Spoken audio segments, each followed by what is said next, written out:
Welcome to SoundLine Audiobooks, where stories come to life through sound. Sit back, relax, and enjoy the journey. Chapter 14. Norbert the Norwegian Ridgeback. Quirrell, however, must have been braver than they'd thought. In the weeks that followed he did seem to be getting paler and thinner, but it didn't look as though he'd cracked yet. Every time they passed the third-floor corridor, Harry, Ron, and Hermione would press their ears to the door to check that Fluffy was still growling inside. Snape was sweeping about in his usual bad temper, which surely meant that the stone was still safe.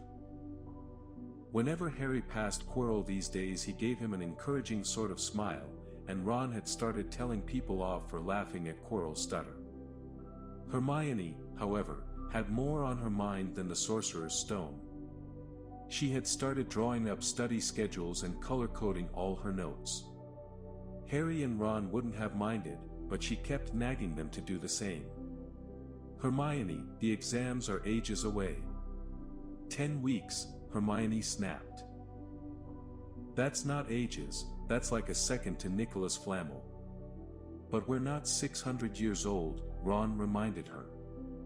Anyway, what are you studying for? You already know it, eh? What am I studying for? Are you crazy? You realize we need to pass these exams to get into the second year? They're very important. I should have started studying a month ago. I don't know what's gotten into me.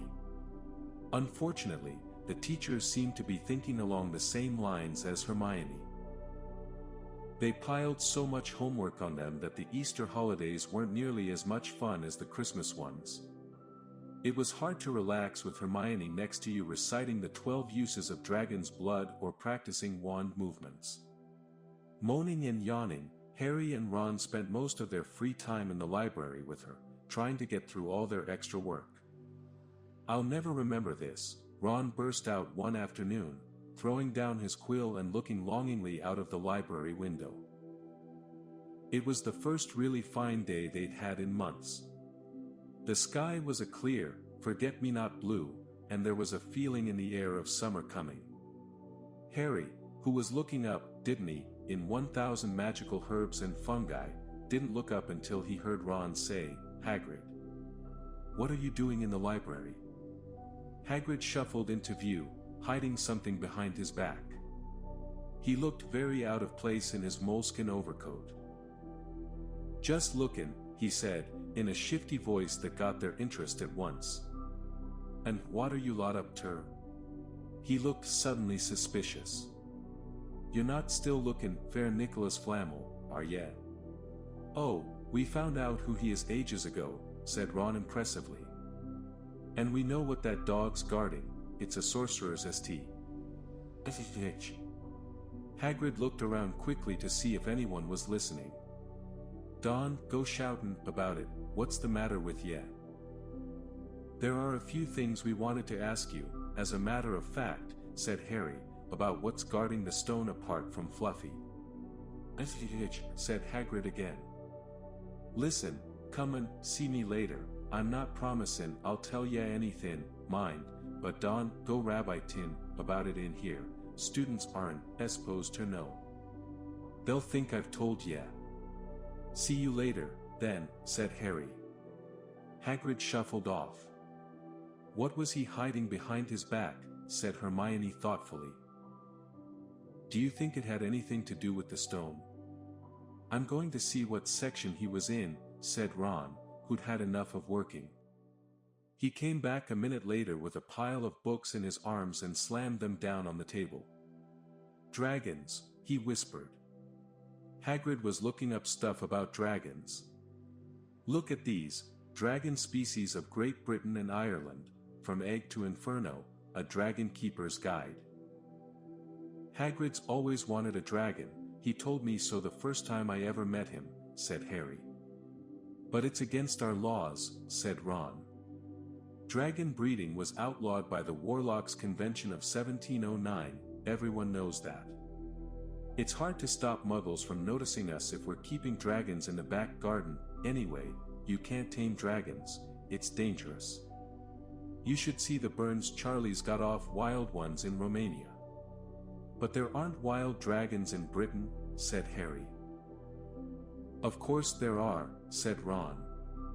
Common Welsh green and Hebridean blacks. The Ministry of Magic has a job hushing them up, I can tell you. Our kind have to keep putting spells on muggles who've spotted them, to make them forget. So what on earth's Hagrid up to, said Hermione. When they knocked on the door of the gamekeeper's hut an hour later, they were surprised to see that all the curtains were closed. Hagrid called, "Who is it?" before he let them in, and then shut the door quickly behind them. It was stifling hot inside. Even though it was such a warm day, there was a blazing fire in the grate. Hagrid made them tea and offered them stoat sandwiches, which they refused. "So, yeah, wanted to ask me something?" "Yes," said Harry. There was no point beating around the bush. "We were wondering if you could tell us what's guarding the Sorcerer's Stone apart from Fluffy." Hagrid frowned at him. 0-foot course I can't, he said. Number 1, I don't know myself. Number 2, ya know too much already, so I wouldn't tell ya if I could. That stone's here for a good reason. It was almost stolen out of Gringotts, I suppose Yevi worked that out in Ball. Beats me how ya even know Abu Fluffy. Oh, come on, Hagrid, you might not want to tell us, but you do know, you know everything that goes on round here, said Hermione in a warm, flattering voice. Hagrid's beard twitched and they could tell he was smiling. We only wondered who had done the guarding, really. Hermione went on. We wondered who Dumbledore had trusted enough to help him, apart from you. Hagrid's chest swelled at these last words. Harry and Ron beamed at Hermione. Well, I don't suppose it could hurt to tell ya that, let's see, he borrowed Fluffy from me, then the teachers did enchantments. Professor Sprout, Professor Flitwick. Professor McGonagall, he ticked them off on his fingers, Professor Quirrell, and Dumbledore himself did something, course. Hang on, I've forgotten someone. Oh yeah, Professor Snape. Snape? Yeah, you're not still on Abu that, are ya? Look, Snape helped protect the stone, he's not about to steal it. Harry knew Ron and Hermione were thinking the same as he was. If Snape had been in on protecting the stone, it must have been easy to find out how the other teachers had guarded it. He probably knew everything, except, it seemed, Quirrell's spell and how to get past Fluffy. You're the only one who knows how to get past Fluffy. Aren't you, Hagrid? Said Harry anxiously. And you wouldn't tell anyone, would you? Not even one of the teachers. Not a soul knows except me and Dumbledore, said Hagrid proudly. Well, that's something, Harry muttered to the others. Hagrid, can we have a window open? I'm boiling. Can't, Harry, sorry, said Hagrid. Harry noticed him glance at the fire. Harry looked at it, too. Hagrid, what's that? But he already knew what it was. In the very heart of the fire, underneath the kettle, was a huge, black egg. Ah, said Hagrid, fiddling nervously with his beard, that's Where did you get it, Hagrid? Said Ron, crouching over the fire to get a closer look at the egg. It must have cost you a fortune. Won it, said Hagrid. Last night. I was down in the village having a few drinks and got into a game o' cards with a stranger. Think he was quite glad to get rid of it, to be honest. But what are you going to do with it when it's hatched, said Hermione. Well, I've been doing some reading, said Hagrid, pulling a large book from under his pillow. Got this out of the library. Dragon breeding for pleasure and profit, it's a bit out of date, course, but it's all in here. Keep the egg in the fire, 'cause their mothers breathe on IM, see, and when it hatches, feed it on a bucket of brandy mixed with chicken blood every half hour. And see here, how to recognize different eggs, what I got there's a Norwegian Ridgeback. They're rare, them. He looked very pleased with himself, but Hermione didn't. Hagrid, you live in a wooden house, she said. But Hagrid wasn't listening. He was humming merrily as he stoked the fire. So now they had something else to worry about.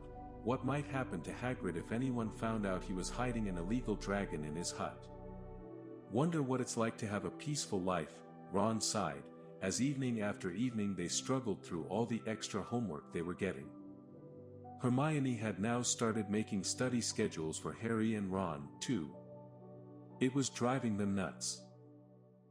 Then, one breakfast time, Hedwig brought Harry another note from Hagrid. He had written only 2 words, "It's hatching." Ron wanted to skip herbology and go straight down to the hut. Hermione wouldn't hear of it. Hermione, how many times in our lives are we going to see a dragon hatching? We've got lessons, we'll get into trouble, and that's nothing to what Hagrid's going to be in when someone finds out what he's doing. Shut up, Harry whispered. Malfoy was only a few feet away and he had stopped dead to listen. How much had he heard? Harry didn't like the look on Malfoy's face at all. Ron and Hermione argued all the way to herbology, and in the end, Hermione agreed to run down to Hagrid's with the other 2 during morning break. When the bell sounded from the castle at the end of their lesson, the 3 of them dropped their trowels at once and hurried through the grounds to the edge of the forest. Hagrid greeted them, looking flushed and excited. It's nearly out. He ushered them inside. The egg was lying on the table. There were deep cracks in it. Something was moving inside, a funny clicking noise was coming from it. They all drew their chairs up to the table and watched with bated breath. All at once there was a scraping noise and the egg split open. The baby dragon flopped onto the table. It wasn't exactly pretty. Harry thought it looked like a crumpled, black umbrella. Its spiny wings were huge compared to its skinny jet body. It had a long snout with wide nostrils, the stubs of horns and bulging, orange eyes. It sneezed. A couple of sparks flew out of its snout. Isn't he beautiful? Hagrid murmured. He reached out a hand to stroke the dragon's head. It snapped at his fingers, showing pointed fangs. Bless him, look, he knows his mommy, said Hagrid. Hagrid, said Hermione, how fast do Norwegian Ridgebacks grow, exactly? Hagrid was about to answer when the color suddenly drained from his face. He leapt to his feet and ran to the window. What's the matter? Someone was looking through the gap in the curtains. It's a kid, he's running back up to the school. Harry bolted to the door and looked out. Even at a distance there was no mistaking him. Malfoy had seen the dragon. Something about the smile lurking on Malfoy's face during the next week made Harry, Ron, and Hermione very nervous. They spent most of their free time in Hagrid's darkened hut, trying to reason with him. Just let him go, Harry urged. Set him free. I can't, said Hagrid. He's too little. He'd die. They looked at the dragon. It had grown 3 times in length in just a week. Smoke kept furling out of its nostrils. Hagrid hadn't been doing his gamekeeping duties because the dragon was keeping him so busy. There were empty brandy bottles and chicken feathers all over the floor. I've decided to call him Norbert, said Hagrid, looking at the dragon with misty eyes. He really knows me now, watch. Norbert. Norbert. Where's Mommy? He's lost his marbles, Ron muttered in Harry's ear. Hagrid, said Harry loudly, give it 2 weeks and Norbert's going to be as long as your house. Malfoy could go to Dumbledore at any moment. Hagrid bit his lip. I know I can't keep him forever, but I can't just dump him, I can't. Harry suddenly turned to Ron. "Charlie," he said. "You're losing it, too," said Ron. "I'm Ron, remember?" "No, Charlie, your brother, Charlie. In Romania. Studying dragons. We could send Norbert to him. Charlie can take care of him and then put him back in the wild." "Brilliant," said Ron. "How about it, Hagrid?" And in the end, Hagrid agreed that they could send an owl to Charlie to ask him. The following week dragged by. Wednesday night found Hermione and Harry sitting alone in the common room, long after everyone else had gone to bed. The clock on the wall had just chimed midnight when the portrait hole burst open. Ron appeared out of nowhere as he pulled off Harry's invisibility cloak. He had been down at Hagrid's hut, helping him feed Norbert, who was now eating dead rats by the crate. "It bit me," he said, showing them his hand, which was wrapped in a bloody handkerchief. "I'm not going to be able to hold a quill for a week. I tell you, that dragon's the most horrible animal I've ever met, but the way Hagrid goes on about it, you'd think it was a fluffy little bunny rabbit. When it bit me he told me off for frightening it. And when I left, he was singing it a lullaby." There was a tap on the dark window. "It's Hedwig," said Harry, hurrying to let her in. "She'll have Charlie's answer." The three of them put their heads together to read the note.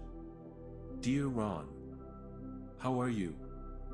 Thanks for the letter. I'd be glad to take the Norwegian Ridgeback, but it won't be easy getting him here.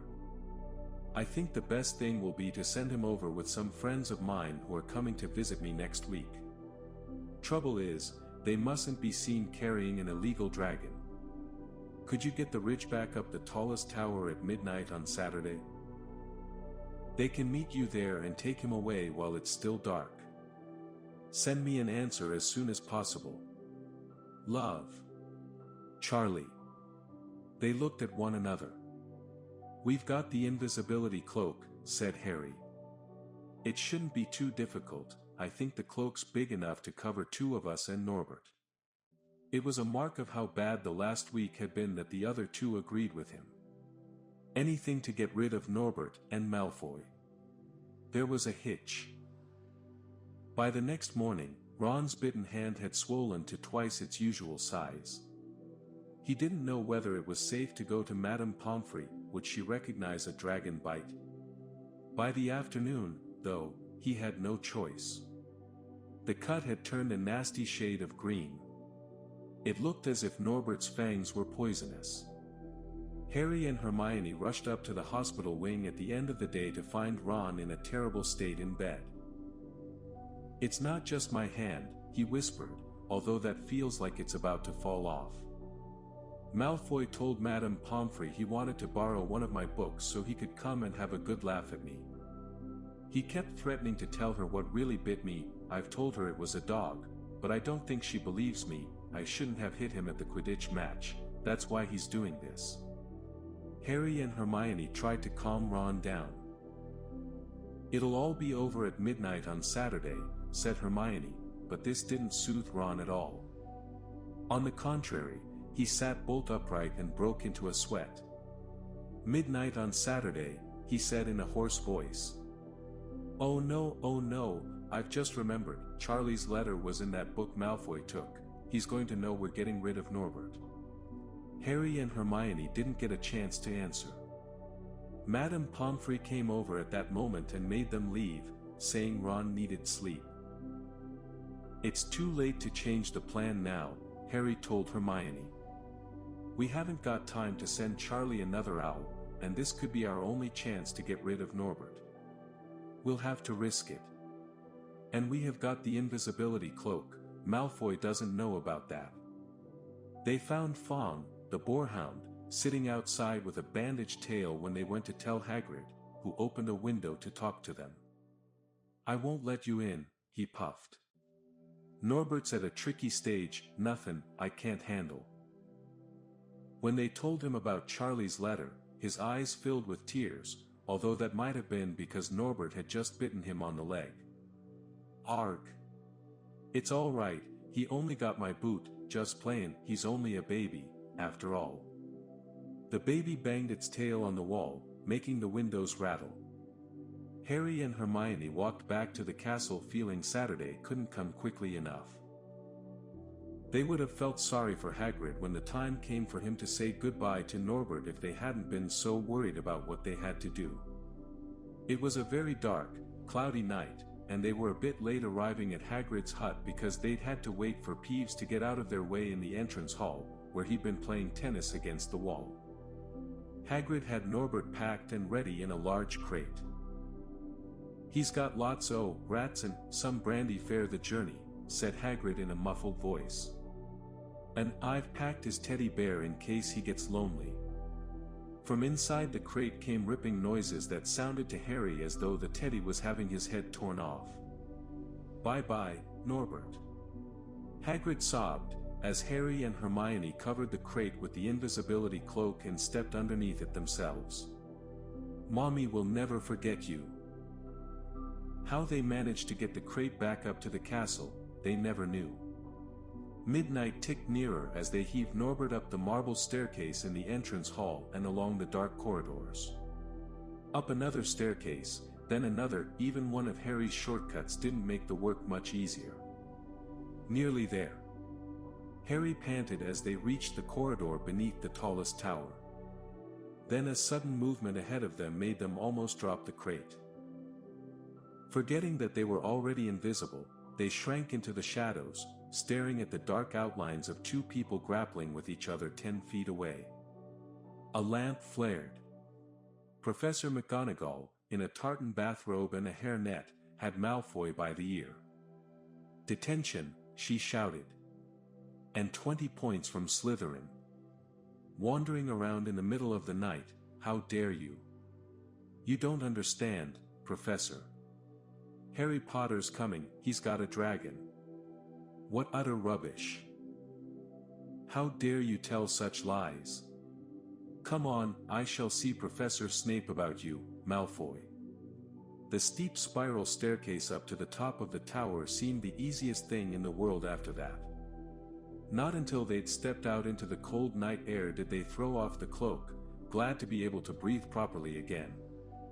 Hermione did a sort of jig. "Malfoy's got detention. I could sing." "Don't," Harry advised her. Chuckling about Malfoy, they waited, Norbert thrashing about in his crate. About 10 minutes later, 4 broomsticks came swooping down out of the darkness. Charlie's friends were a cheery lot. They showed Harry and Hermione the harness they'd rigged up, so they could suspend Norbert between them. They all helped buckle Norbert safely into it, and then Harry and Hermione shook hands with the others and thanked them very much. At last, Norbert was gone. They slipped back down the spiral staircase, their hearts as light as their hands, now that Norbert was off them. No more dragon, Malfoy in detention. What could spoil their happiness? The answer to that was waiting at the foot of the stairs. As they stepped into the corridor, Filch's face loomed suddenly out of the darkness. Well, he whispered, "we are in trouble." Chapter 15. The Forbidden Forest. Things couldn't have been worse. Filch took them down to Professor McGonagall's study on the first floor, where they sat and waited without saying a word to each other. Hermione was trembling. Excuses, alibis, and wild cover-up stories chased each other around Harry's brain, each more feeble than the last. He couldn't see how they were going to get out of trouble this time. They were cornered. How could they have been so stupid as to forget the cloak? There was no reason on earth that Professor McGonagall would accept for their being out of bed and creeping around the school in the dead of night, let alone being up the tallest astronomy tower, which was out of bounds except for classes. Add Norbert and the invisibility cloak, and they might as well be packing their bags already. Had Harry thought that things couldn't have been worse? He was wrong. When Professor McGonagall appeared, she was leading Neville. "Harry!" Neville burst out, the moment he saw the other two. "I was trying to find you to warn you. I heard Malfoy saying he was going to catch you. He said you had a drag." Harry shook his head violently to shut Neville up, but Professor McGonagall had seen. She looked more likely to breathe fire than Norbert as she towered over the three of them. "I would never have believed it of any of you. Mr. Filch says you were up in the astronomy tower. It's 1 o'clock in the morning. Explain yourselves." It was the first time Hermione had ever failed to answer a teacher's question. She was staring at her slippers, as still as a statue. "I think I've got a good idea of what's been going on," said Professor McGonagall. "It doesn't take a genius to work it out. You fed Draco Malfoy some cock-and-bull story about a dragon, trying to get him out of bed and into trouble. I've already caught him. I suppose you think it's funny that Longbottom here heard the story and believed it, too." Harry caught Neville's eye and tried to tell him without words that this wasn't true, because Neville was looking stunned and hurt. Poor, blundering Neville. Harry knew what it must have cost him to try and find them in the dark, to warn them. "I'm disgusted," said Professor McGonagall. "For students out of bed in one night. I've never heard of such a thing before. You, Miss Granger, I thought you had more sense. As for you, Mr. Potter, I thought Gryffindor meant more to you than this. All three of you will receive detentions. Yes, you too, Mr. Longbottom. Nothing gives you the right to walk around school at night, especially these days. It's very dangerous, and 50 points will be taken from Gryffindor." 50. Harry gasped. They would lose the lead he'd won in the last Quidditch match. 50 points each, said Professor McGonagall, breathing heavily through her long, pointed nose. "Professor, please, you can't. Don't tell me what I can and can't do, Potter. Now get back to bed, all of you. I've never been more ashamed of Gryffindor students. 150 points lost. That put Gryffindor in last place. In one night, they'd ruined any chance Gryffindor had had for the House Cup." Harry felt as though the bottom had dropped out of his stomach. How could they ever make up for this? Harry didn't sleep all night. He could hear Neville sobbing into his pillow for what seemed like hours. Harry couldn't think of anything to say to comfort him. He knew Neville, like himself, was dreading the dawn. What would happen when the rest of Gryffindor found out what they'd done? At first, Gryffindors passing the giant hourglasses that recorded the house points the next day thought there'd been a mistake. How could they suddenly have 150 points fewer than yesterday? And then the story started to spread. Harry Potter, the famous Harry Potter, their hero of 2 Quidditch matches, had lowest them all those points, him and a couple of other stupid first years. From being one of the most popular and admired people at the school, Harry was suddenly the most hated. Even Ravenclaws and Hufflepuffs turned on him, because everyone had been longing to see Slytherin lose the House Cup.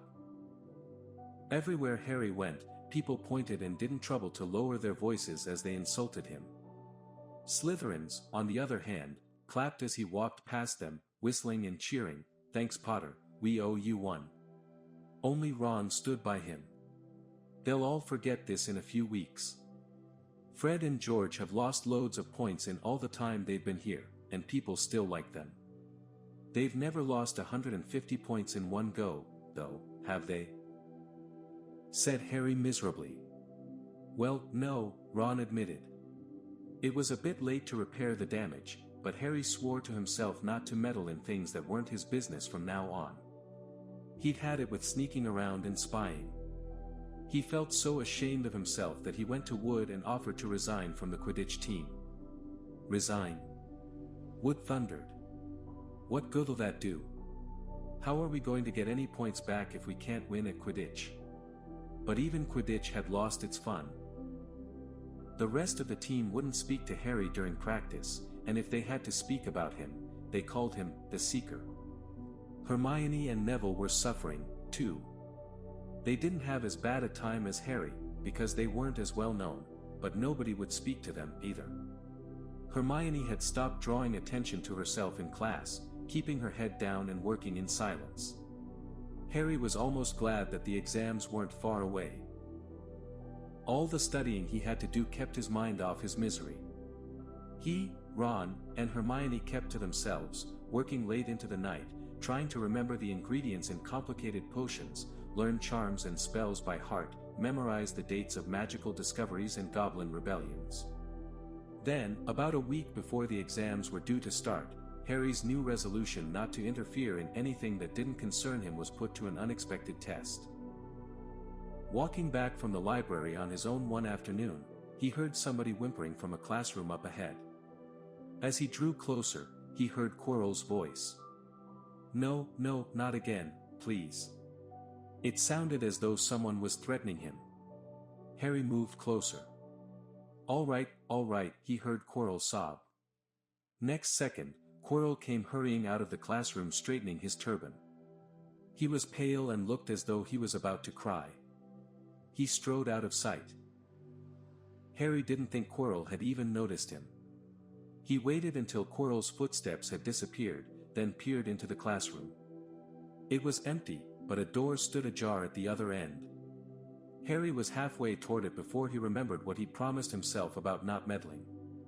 All the same, he'd have gambled 12 Sorcerer's stones that Snape had just left the room, and from what Harry had just heard, Snape would be walking with a new spring in his step.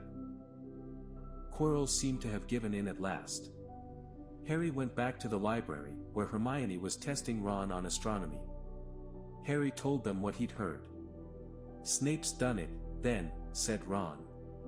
"If Quirrell's told him how to break his anti-dark force spell." "There's still Fluffy, though," said Hermione. "Maybe Snape's found out how to get past him without asking Hagrid," said Ron, looking up at the thousands of books surrounding them. "I bet there's a book somewhere in here telling you how to get past a giant three-headed dog. So what do we do, Harry?" The light of adventure was kindling again in Ron's eyes, but Hermione answered before Harry could. "Go to Dumbledore. That's what we should have done ages ago. If we try anything ourselves we'll be thrown out for sure." "But we've got no proof," said Harry. "Quirrell's too scared to back us up. Snape's only got to say he doesn't know how the troll got in at Halloween and that he was nowhere near the 3rd floor. Who do you think they'll believe, him or us? It's not exactly a secret we hate him. Dumbledore'll think we made it up to get him sacked. Filch wouldn't help us if his life depended on it. He's too friendly with Snape, and the more students get thrown out, the better, he'll think. And don't forget, we're not supposed to know about the stone or Fluffy. That'll take a lot of explaining." Hermione looked convinced, but Ron didn't. "If we just do a bit of poking around." "No," said Harry flatly, "we've done enough poking around." He pulled a map of Jupiter toward him and started to learn the names of its moons. The following morning, notes were delivered to Harry, Hermione, and Neville at the breakfast table. They were all the same. "Your detention will take place at 11 o'clock tonight. Meet Mr. Filch in the entrance hall." Professor McGonagall. Harry had forgotten they still had detentions to do in the furor over the points they'd lost. He half expected Hermione to complain that this was a whole night of studying lost, but she didn't say a word. Like Harry, she felt they deserved what they'd got. At 11 o'clock that night, they said goodbye to Ron in the common room and went down to the entrance hall with Neville. Filch was already there, and so was Malfoy. Harry had also forgotten that Malfoy had gotten a detention, too. "Follow me," said Filch, lighting a lamp and leading them outside. "I bet you'll think twice about breaking a school rule again, won't you, he said, leering at them. "Oh yes, hard work and pain are the best teachers if you ask me.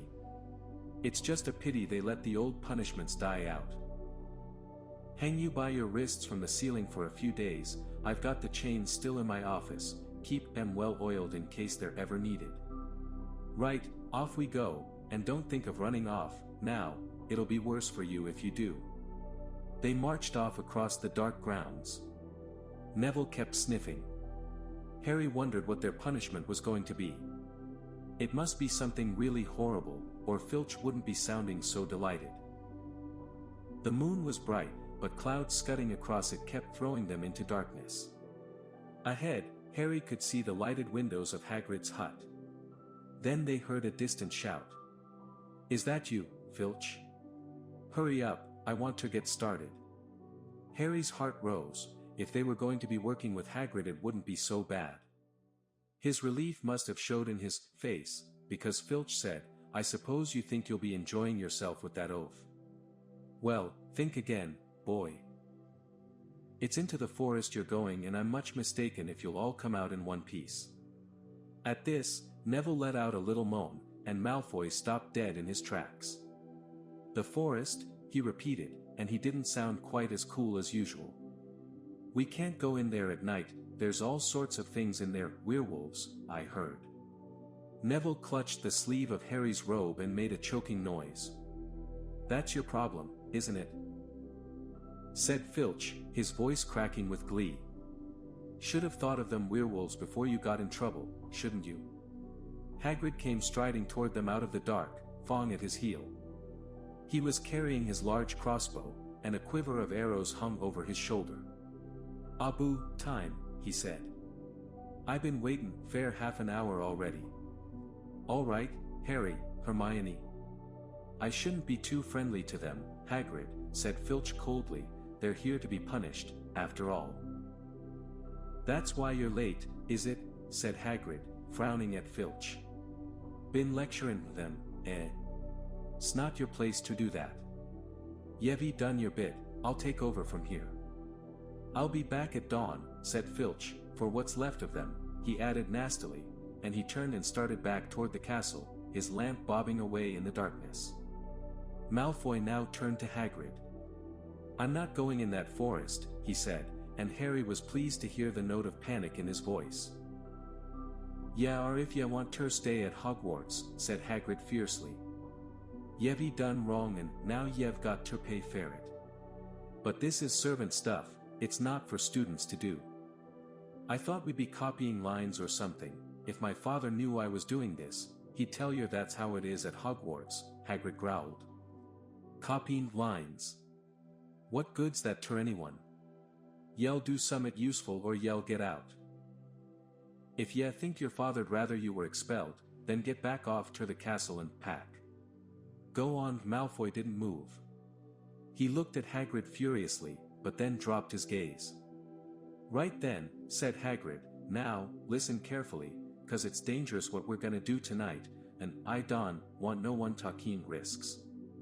Follow me over here a moment." He led them to the very edge of the forest. Holding his lamp up high, he pointed down a narrow, winding earth track that disappeared into the thick black trees. A light breeze lifted their hair as they looked into the forest. "Look there," said Hagrid, "see that stuff shining on the ground? Silvery stuff. That's unicorn blood. There's a unicorn in there been hurt badly by Summit. This is the second time in a week. I found one dead last Wednesday.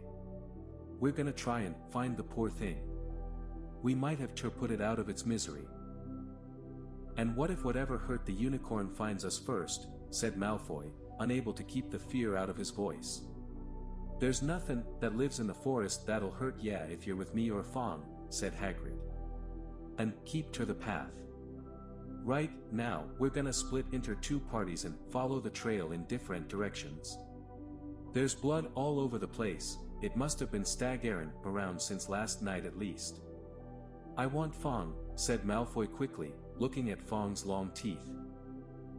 "All right, but I warn ya, he's a coward," said Hagrid. "So me, Harry, and Hermione'll go one way and Draco, Neville, and Fong will go the other. Now, if any of us finds the unicorn, we'll send up green sparks, right? Get your wands out and practice now, that's it, and if anyone gets in trouble, send up red sparks, and we'll all come and find ya, so, be careful, let's go." The forest was black and silent. A little way into it they reached a fork in the earth path, and Harry, Hermione, and Hagrid took the left path while Malfoy, Neville, and Fong took the right. They walked in silence, their eyes on the ground. Every now and then a ray of moonlight through the branches above lit a spot of silver-blue blood on the fallen leaves. Harry saw that Hagrid looked very worried. "Could a werewolf be killing the unicorns?" Harry asked. "Not fast enough," said Hagrid. It's not easy to catch a unicorn, they're powerful magic creatures. I never knew one to be hurt before. They walked past a mossy tree stump. Harry could hear running water, there must be a stream somewhere close by. There were still spots of unicorn blood here and there along the winding path. You all right, Hermione? Hagrid whispered.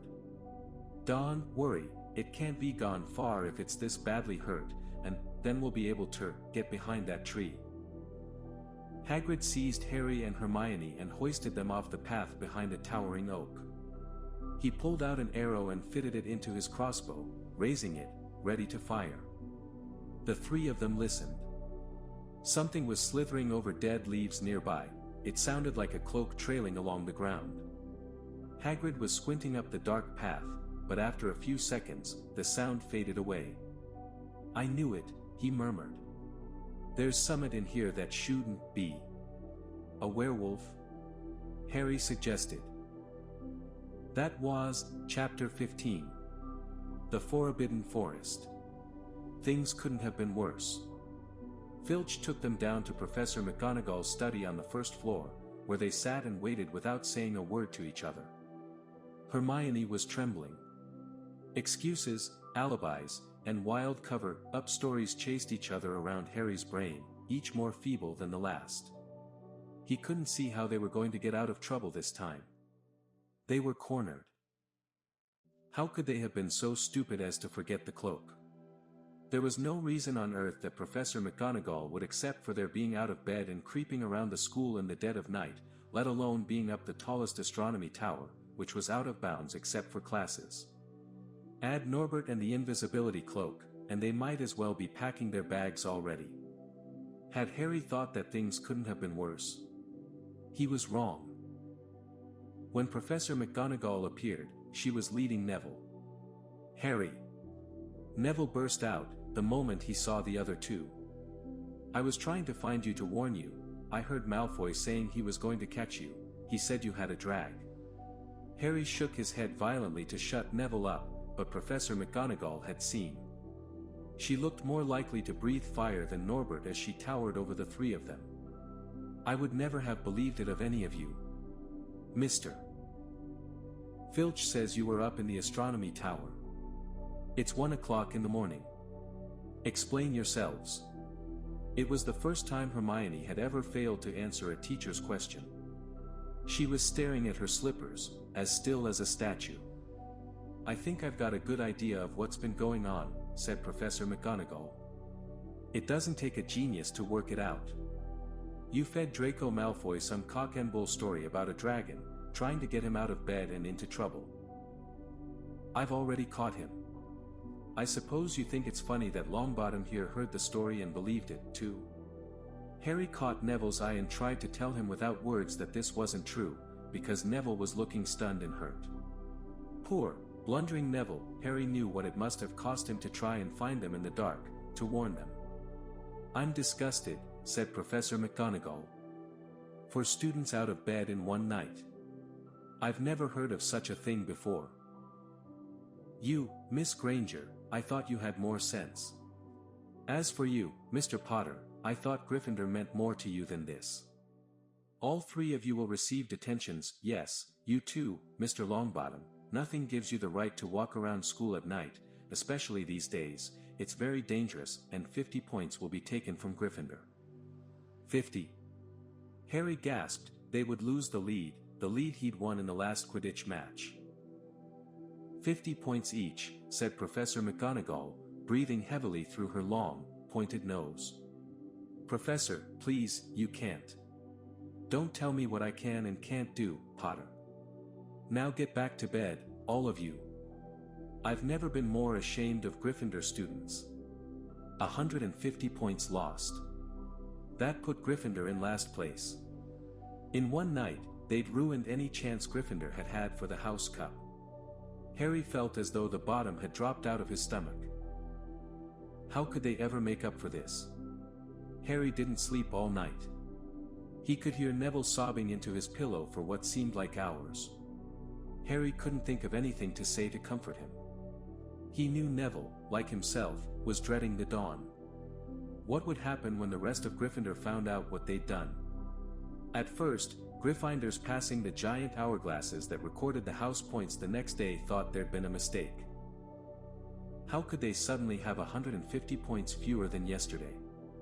And then the story started to spread. Harry Potter, the famous Harry Potter, their hero of 2 Quidditch matches, had lowest them all those points, him and a couple of other stupid first years. From being one of the most popular and admired people at the school, Harry was suddenly the most hated. Even Ravenclaws and Hufflepuffs turned on him, because everyone had been longing to see Slytherin lose the House Cup. Everywhere Harry went, people pointed and didn't trouble to lower their voices as they insulted him. Slytherins, on the other hand, clapped as he walked past them, whistling and cheering, "Thanks Potter, we owe you one." Only Ron stood by him. They'll all forget this in a few weeks. Fred and George have lost loads of points in all the time they've been here, and people still like them. They've never lost 150 points in one go, though, have they? Said Harry miserably. Well, no, Ron admitted. It was a bit late to repair the damage, but Harry swore to himself not to meddle in things that weren't his business from now on. He'd had it with sneaking around and spying. What was going on? Where were the others? At last, a great crunching noise announced Hagrid's return. Malfoy, Neville, and Fawkes were with him. Hagrid was fuming. Malfoy, it seemed, had sneaked up behind Neville and grabbed him as a joke. Neville had panicked and sent up the sparks. "We'll be lucky to catch anything now, with the racket you two were making."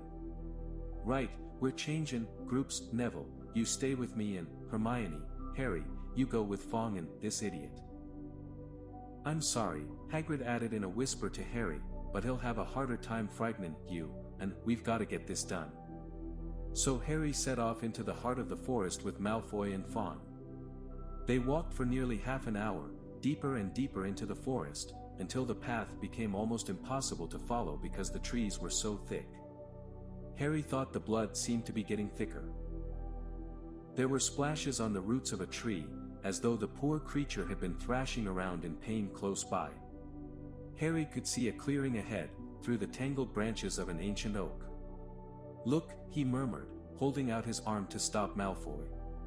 Something bright white was gleaming on the ground. They inched closer. It was the unicorn all right, and it was dead.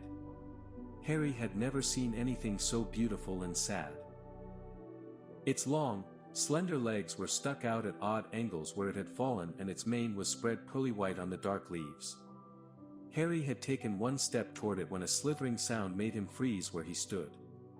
A bush on the edge of the clearing quivered. Then, out of the shadows, a hooded figure came crawling across the ground like some stalking beast. Harry, Malfoy, and Fawkes stood transfixed.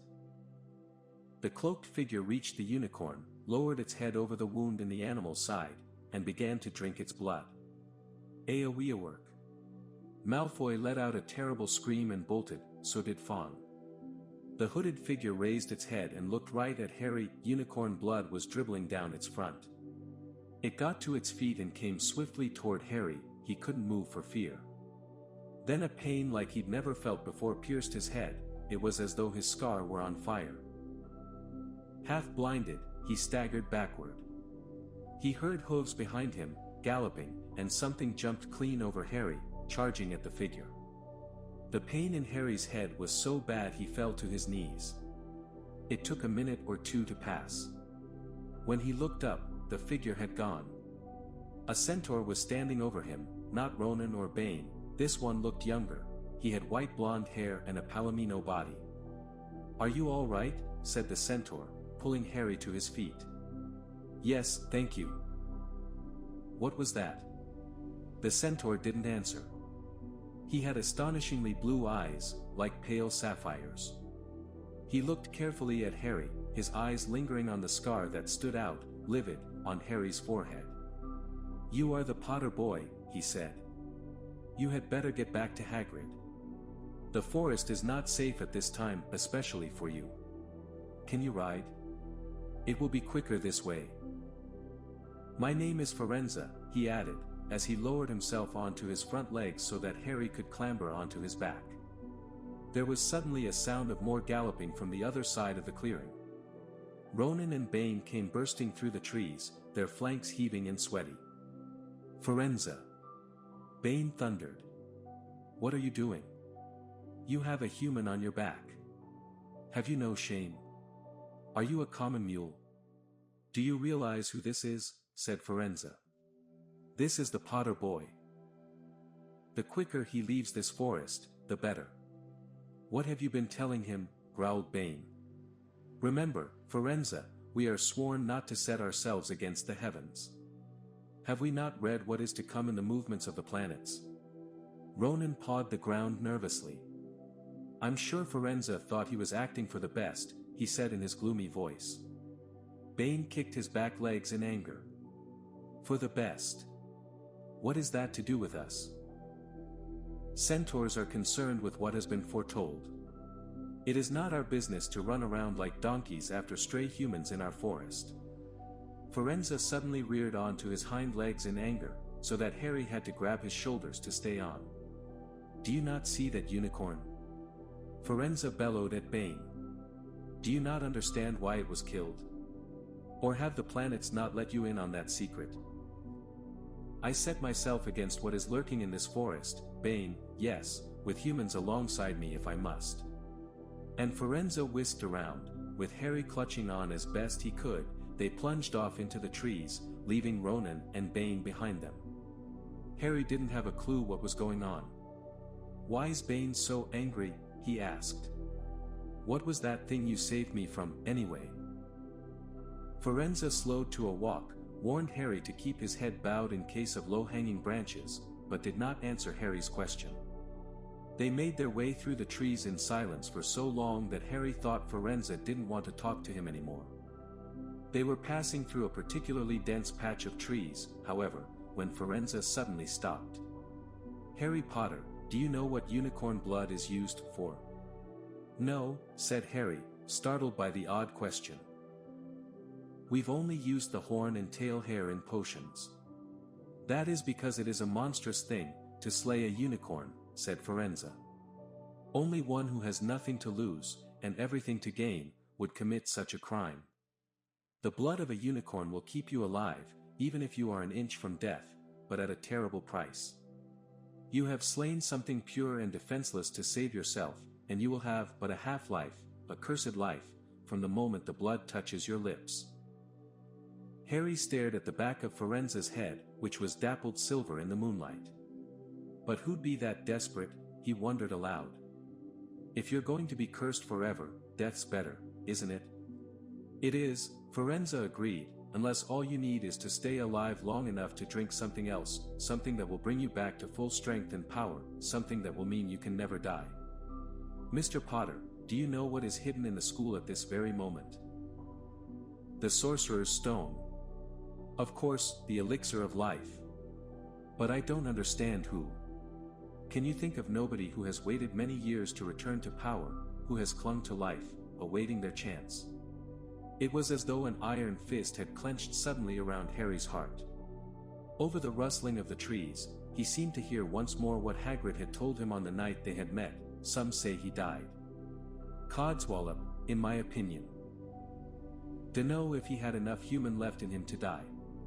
"Do you mean," Harry croaked, "that was Val Dash?" "Harry! Harry, are you all right?" Hermione was running toward them down the path, Hagrid puffing along behind her. "I'm fine," said Harry, hardly knowing what he was saying.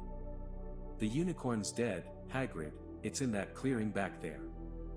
"This is where I leave you," Firenze murmured as Hagrid hurried off to examine the unicorn. "You are safe now." Harry slid off his back. "Good luck, Harry Potter," said Firenze. "The planets have been read wrongly before now, even by centaurs. I hope this is one of those times." He turned and cantered back into the depths of the forest, leaving Harry shivering behind him. Ron had fallen asleep in the dark common room, waiting for them to return.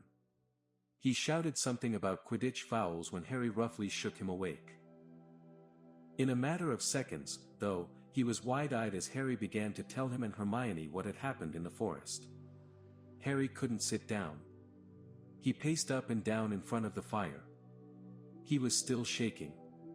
Snape wants the stone for Voldemort, and Voldemort's waiting in the forest, and all this time we thought Snape just wanted to get rich.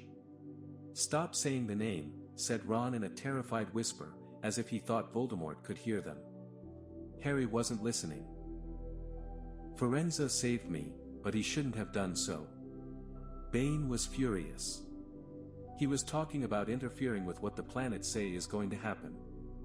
They must show that Voldemort's coming back. Bane thinks Firenze should have let Voldemort kill me. I suppose that's written in the stars as well. Will you stop saying the name? Ron hissed. So all I've got to wait for now is Snape to steal the stone, Harry went on feverishly, then Voldemort will be able to come and finish me off. Well, I suppose Bane'll be happy. Hermione looked very frightened, but she had a word of comfort. Harry, everyone says Dumbledore's the only one you know who was ever afraid of with Dumbledore around, you know who won't touch you. Anyway, who says the centaurs are right? It sounds like fortune-telling to me, and Professor McGonagall says that's a very imprecise branch of magic. The sky had turned light before they stopped talking. They went to bed exhausted, their throats sore. But the night surprises weren't over. When Harry pulled back his sheets, he found his invisibility cloak folded neatly underneath them. There was a note pinned to it, just in case. Chapter 16. Through the Trapdoor.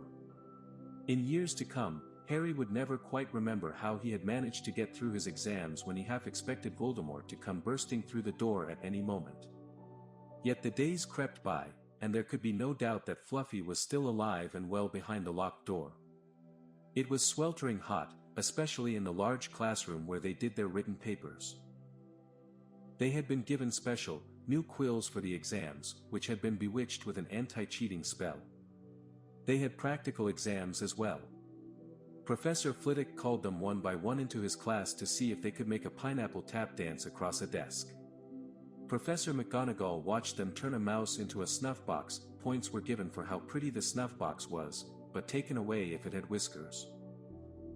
Snape made them all nervous, breathing down their necks while they tried to remember how to make a forgetfulness potion.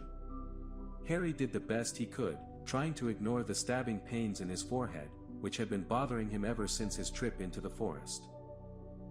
Neville thought Harry had a bad case of exam nerves because Harry couldn't sleep, but the truth was that Harry kept being woken by his old nightmare, except that it was now worse than ever because there was a hooded figure dripping blood in it. Maybe it was because they hadn't seen what Harry had seen in the forest, or because they didn't have scars burning on their foreheads, but Ron and Hermione didn't seem as worried about the stone as Harry. The idea of Voldemort certainly scared them, but he didn't keep visiting them in dreams, and they were so busy with their studying they didn't have much time to fret about what Snape or anyone else might be up to. Their very last exam was History of Magic. 1 hour of answering questions about batty old wizards who'd invented self-stirring cauldrons, and they'd be free for a whole wonderful week until their exam results came out. When the ghost of Professor Binns told them to put down their quills and roll up their parchment, Harry couldn't help cheering with the rest. That was far easier than I thought it would be, said Hermione as they joined the crowds flocking out onto the sunny grounds. I needn't have learned about the 1637 Werewolf Code of Conduct or the uprising of Elfric the Eager. Hermione always liked to go through their exam papers afterward, but Ron said this made him feel ill, so they wandered down to the lake and flopped under a tree. The Weasley twins and Lee Jordan were tickling the tentacles of a giant squid, which was basking in the warm shallows. No more studying, Ron sighed happily, stretching out on the grass. You could look more cheerful, Harry. We've got a week before we find out how badly we've done, there's no need to worry yet. Harry was rubbing his forehead. I wish I knew what this means, he burst out angrily. My scar keeps hurting, it's happened before, but never as often as this. Go to Madame Pomfrey, Hermione suggested.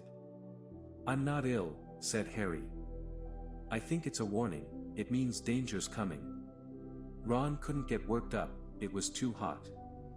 Harry, relax, Hermione's right, the stone's safe as long as Dumbledore's around. Anyway, we've never had any proof Snape found out how to get past Fluffy. He nearly had his leg ripped off once, he's not going to try it again in a hurry. And Neville will play Quidditch for England before Hagrid lets Dumbledore down. Harry nodded, but he couldn't shake off a lurking feeling that there was something he'd forgotten to do, something important. When he tried to explain this, Hermione said, "That's just the exams. I woke up last night and was halfway through my transfiguration notes before I remembered we'd done that one." Harry was quite sure the unsettled feeling didn't have anything to do with work, though. He watched an owl flutter toward the school across the bright blue sky, a note clamped in its mouth. Hagrid was the only one who ever sent him letters. Hagrid would never betray Dumbledore. Hagrid would never tell anyone how to get past Fluffy, never, but... Harry suddenly jumped to his feet. "Where are you going?" said Ron sleepily. "I've just thought of something," said Harry. He had turned white. "We've got to go and see Hagrid, now." "Why?" panted Hermione, hurrying to keep up. "Don't you think it's a bit odd," said Harry, scrambling up the grassy slope, "that what Hagrid wants more than anything else is a dragon, and a stranger turns up who just happens to have an egg in his pocket? How many people wander around with dragon eggs if it's against wizard law? Lucky they found Hagrid, don't you think?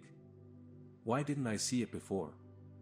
"What are you talking about?" said Ron, but Harry, sprinting across the grounds toward the forest, didn't answer. Hagrid was sitting in an armchair outside his house, his trousers and sleeves were rolled up, and he was shelling peas into a large bowl. "Hello," he said, smiling. "Finished your exams? Got time for a drink?" "Yes, please," said Ron, but Harry cut him off. "No, we're in a hurry.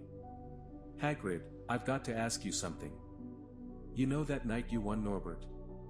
What did the stranger you were playing cards with look like?"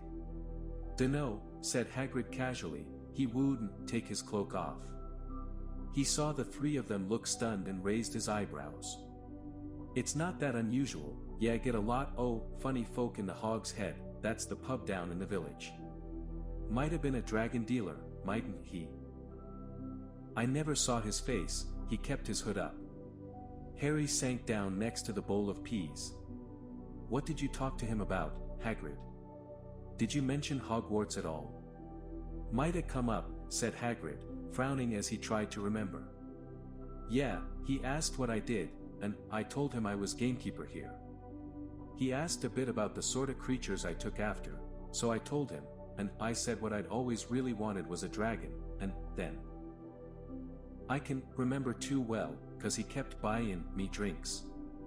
Let's see, yeah, then he said he had the dragon egg and we could play cards for it if I wanted, but he had to be sure I could handle it, he didn't want it to go to any old home.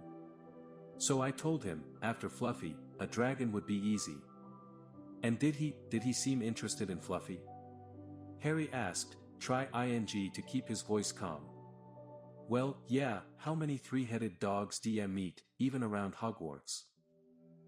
So I told him, Fluffy's a piece o' cake if you know how to calm him down, just play him a bit o' music and he'll go straight off ter sleep." Hagrid suddenly looked horrified. "I shouldn't ha' told ya that," he blurted out. "Forget I said it. Hey, where are ya going?" Harry, Ron, and Hermione didn't speak to each other at all until they came to a halt in the entrance hall, which seemed very cold and gloomy after the grounds. "We've got to go to Dumbledore," said Harry. Hagrid told that stranger how to get past Fluffy, and it was either Snape or Voldemort under that cloak. It must have been easy, once he'd got Hagrid drunk. "I just hope Dumbledore believes us. Firenze might back us up if Bane doesn't stop him. Where's Dumbledore's office?" They looked around, as if hoping to see a sign pointing them in the right direction. They had never been told where Dumbledore lived, nor did they know anyone who had been sent to see him. "We'll just have to." Harry began, but a voice suddenly rang across the hall. "What are you three doing inside?" It was Professor McGonagall, carrying a large pile of books. "We want to see Professor Dumbledore," said Hermione, rather bravely. Harry and Ron thought. "See Professor Dumbledore?" Professor McGonagall repeated, as though this was a very fishy thing to want to do. "Why?" Harry swallowed. "Now what?" "It's sort of secret," he said, but he wished at once he hadn't, because Professor McGonagall's nostrils flared. "Professor Dumbledore left 10 minutes ago," she said coldly. "He received an urgent owl from the Ministry of Magic and flew off for London at once." "He's gone," said Harry frantically. "Now. Professor Dumbledore is a very great wizard, Potter. He has many demands on his time, but this is important." "Something you have to say is more important than the Ministry of Magic, Potter." "Look," said Harry, throwing caution to the winds, "Professor, it's about the Sorcerer's tome." Whatever Professor McGonagall had expected, it wasn't that. The books she was carrying tumbled out of her arms, but she didn't pick them up. "How do you know?" she spluttered. "Professor, I know, that someone's going to try and steal the stone. I've got to talk to Professor Dumbledore." She eyed him with a mixture of shock and suspicion. "Professor Dumbledore will be back tomorrow," she said finally. "I don't know how you found out about the stone, but rest assured, no one can possibly steal it, it's too well protected." "But Professor Potter, I know what I'm talking about," she said shortly. She bent down and gathered up the fallen books. "I suggest you all go back outside and enjoy the sunshine." But they didn't. "It's tonight," said Harry, once he was sure Professor McGonagall was out of earshot. "Snape's going through the trapdoor tonight. He's found out everything he needs, and now he's got Dumbledore out of the way. He sent that note. I bet the Ministry of Magic will get a real shock when Dumbledore turns up." "But what can we?" Hermione gasped.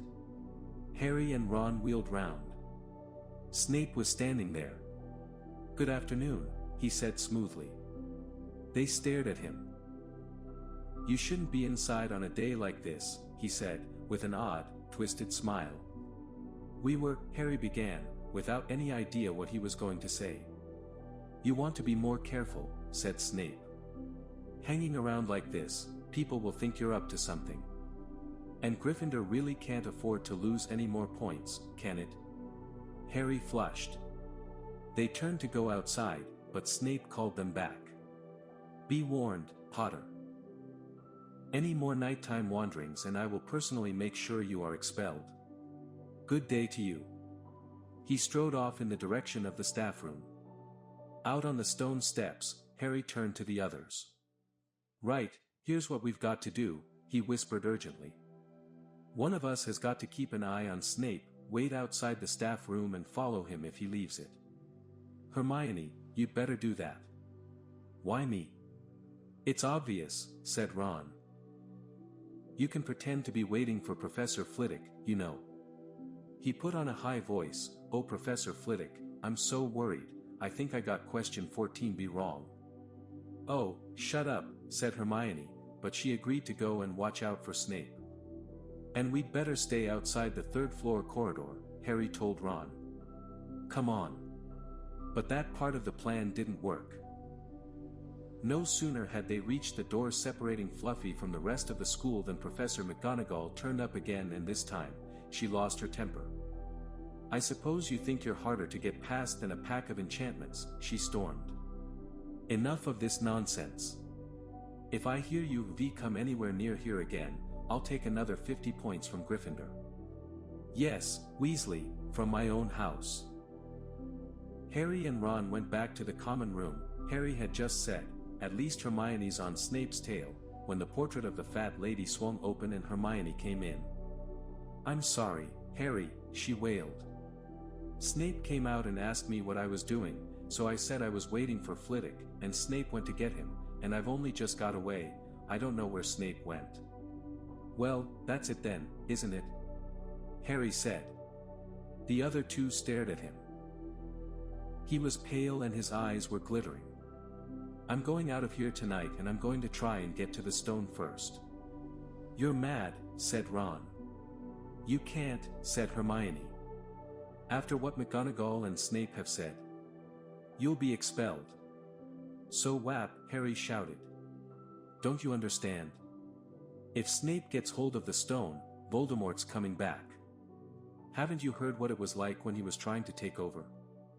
There won't be any Hogwarts to get expelled from. He'll flatten it, or turn it into a school for the dark arts. Losing points doesn't matter anymore, can't you see? Do you think he'll leave you and your families alone if Gryffindor wins the House Cup? If I get caught before I can get to the stone, well, I'll have to go back to the Dursleys and wait for Voldemort to find me there. It's only dying a bit later than I would have, because I'm never going over to the dark side. I'm going through that trapdoor tonight and nothing you two say is going to stop me. Voldemort killed my parents, remember? He glared at them. You're right, Harry, said Hermione in a small voice. I'll use the invisibility cloak, said Harry.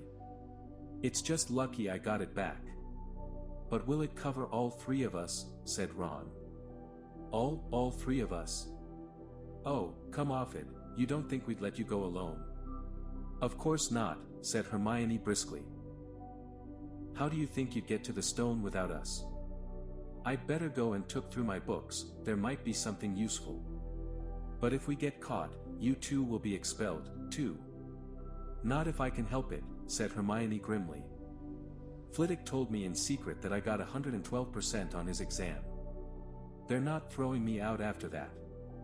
After dinner the three of them sat nervously apart in the common room. Nobody bothered them. None of the Gryffindors had anything to say to Harry anymore, after all. This was the first night he hadn't been upset by it. Hermione was skimming through all her notes, hoping to come across one of the enchantments they were about to try to break. Harry and Ron didn't talk much. Both of them were thinking about what they were about to do. Slowly, the room emptied as people drifted off to bed. Better get the cloak, Ron muttered, as Lee Jordan finally left, stretching and yawning. Harry ran upstairs to their dark dormitory. He putted out the cloak and then his eyes fell on the flute Hagrid had given him for Christmas. He pocketed it to use on Fluffy, he didn't feel much like singing.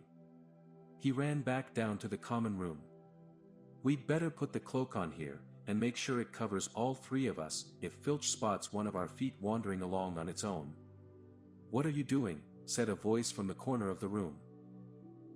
Neville appeared from behind an armchair, clutching Trevor the Toad, who looked as though he'd been making another bid for freedom. Nothing, Neville, nothing, said Harry, hurriedly putting the cloak behind his back. Neville stared at their guilty faces. You're going out again, he said. No, no, no, said Hermione. No, we're not. Why don't you go to bed, Neville? Harry looked at the grandfather clock by the door. They couldn't afford to waste any more time, Snape might even now be playing Fluffy to sleep. You can't go out, said Neville, you'll be caught again. Gryffindor will be in even more trouble. You don't understand, said Harry, this is important. But Neville was clearly steeling himself to do something desperate. I won't let you do it, he said, hurrying to stand in front of the portrait hole. I'll fight you. Neville, Ron exploded, get away from that hole and don't be an idiot. Don't you call me an idiot, said Neville. I don't think you should be breaking any more rules. And you were the one who told me to stand up to people. Yes, but not to us, said Ron in exasperation. Neville, you don't know what you're doing. He took a step forward and Neville dropped Trevor the Toad, who leapt out of sight. Go on then, try and hit me, said Neville, raising his fists. I'm ready. Harry turned to Hermione. Do something, he said desperately. Hermione stepped forward. Neville, she said, I'm really sorry about this. She raised her wand. Petrificus totalis, she cried, pointing it at Neville. Neville's arms snapped to his sides. His legs sprang together. His whole body rigid, he swayed where he stood and then fell flat on his face, stiff as a board. Hermione ran to turn him over. Neville's jaws were jammed together so he couldn't speak. Only his eyes were moving, looking at them in horror. "What have you done to him?" Harry whispered. "It's the full body bind," said Hermione miserably. "Oh, Neville, I'm so sorry." "We had to, Neville, no time to explain," said Harry. "You'll understand later, Neville," said Ron as they stepped over him and pulled on the invisibility cloak. But leaving Neville lying motionless on the floor didn't feel like a very good omen. In their nervous state, every statue's shadow looked like Filch, every distant breath of wind sounded like Peeves swooping down on them. At the foot of the first set of stairs, they spotted Mrs. Norris skulking near the top. "Oh, let's kick her, just this once," Ron whispered in Harry's ear, but Harry shook his head. As they climbed carefully around her, Mrs. Norris turned her lamp-like eyes on them, but didn't do anything. They didn't meet anyone else until they reached the staircase up to the 3rd floor. Peeves was bobbing halfway up, loosening the carpet so that people would trip. "Who's there?" he said suddenly as they climbed toward him. He narrowed his wicked black eyes. "No, you're there, even if I can't see you. Are you gully or ghosty or we student beastie?" He rose up in the air and floated there, squinting at them. "Should call Filch, I should, if something's creeping around unseen." Harry had a sudden idea. "Peeves," he said, in a hoarse whisper, "the Bloody Baron has his own reasons for being invisible." Peeves almost fell out of the air in shock. He caught himself in time and hovered about a foot off the stairs. "So sorry, your bloodiness, Mr. Baron, sir," he said greasily. My mistake, I didn't see you." "Of course I didn't, you're invisible." "Forgive old Peevesy his little joke, sir." "I have business here, Peeves," croaked Harry. "Stay away from this place tonight." "I will, sir, I most certainly will," said Peeves, rising up in the air again. "Hope your business goes well, Baron, I'll not bother you." And he scooted off. "Brilliant, Harry," whispered Ron. A few seconds later, they were there, outside the 3rd floor corridor, and the door was already ajar. "Well, there you are," Harry said quietly. "Snape's already got past Fluffy." Seeing the open door somehow seemed to impress upon all 3 of them what was facing them. Underneath the cloak, Harry turned to the other 2. "If you want to go back, I won't blame you," he said. "You can take the cloak, I won't need it now." "Don't be stupid," said Ron. "We're coming," said Hermione. Harry pushed the door open. As the door creaked, low, rumbling growls met their ears. All 3 of the dogs' noses sniffed madly in their direction, even though it couldn't see them. "What's that at its feet?" Hermione whispered. "Looks like a harp," said Ron. "Snape must have left it there." "It must wake up the moment you stop playing," said Harry. "Well, here goes." He put Hagrid's flute to his lips and blew. It wasn't really a tune, but from the first note the beast's eyes began to droop. Harry hardly drew breath. Slowly, the dog's growls ceased. It tottered on its paws and fell to its knees, then it slumped to the ground, fast asleep. "Keep playing," Ron warned Harry as they slipped out of the cloak and crept toward the trapdoor. They could feel the dog's hot, smelly breath as they approached the giant heads. "I think we'll be able to pull the door open," said Ron, peering over the dog's back. "Want to go first, Hermione?" "No, I don't." "All right." Ron gritted his teeth and stepped carefully over the dog's legs. He bent and pulled the ring of the trapdoor, which swung up and open. "What can you see?" Hermione said anxiously. "Nothing, just black, there's no way of climbing down, we'll just have to drop." Harry, who was still playing the flute, waved at Ron to get his attention and pointed at himself. "You want to go first?" "Are you sure?" said Ron. "I don't know how deep this thing goes." "Give the flute to Hermione so she can keep him asleep." Harry handed the flute over. In the few seconds' silence, the dog growled and twitched, but the moment Hermione began to play, it fell back into its deep sleep. Harry climbed over it and looked down through the trapdoor. There was no sign of the bottom. He lowered himself through the hole until he was hanging on by his fingertips. Then he looked up at Ron and said, "If anything happens to me, don't follow. Go straight to the Ollery and send Hedwig to Dumbledore, right?" "Right," said Ron. "See you in a minute, I hope." And Harry let go. Cold, damp air rushed past him as he fell down, and flump. With a funny, muffled sort of thump he landed on something soft. He sat up and felt around, his eyes not used to the gloom. It felt as though he was sitting on some sort of plant. "It's okay," he called up to the light the size of a postage stamp, which was the open trapdoor. "It's a soft landing, you can jump." Ron followed right away. He landed, sprawled next to Harry. "What's this stuff?" were his first words. "Dunno, some sort of plant thing. I suppose it's here to break the fall." "Come on, Hermione." The distant music stopped. There was a loud bark from the dog, but Hermione had already jumped. She landed on Harry's other side. "We must be miles under the school," she said. "Lucky this plant thing's here, really," said Ron. "Lucky," shrieked Hermione. "Look at you both." She leapt up and struggled toward a damp wall. She had to struggle because the moment she had landed, the plant had started to twist snake-like tendrils around her ankles. As for Harry and Ron, their legs had already been bound tightly in long creepers without their noticing. Hermione had managed to free herself before the plant got a firm grip on her.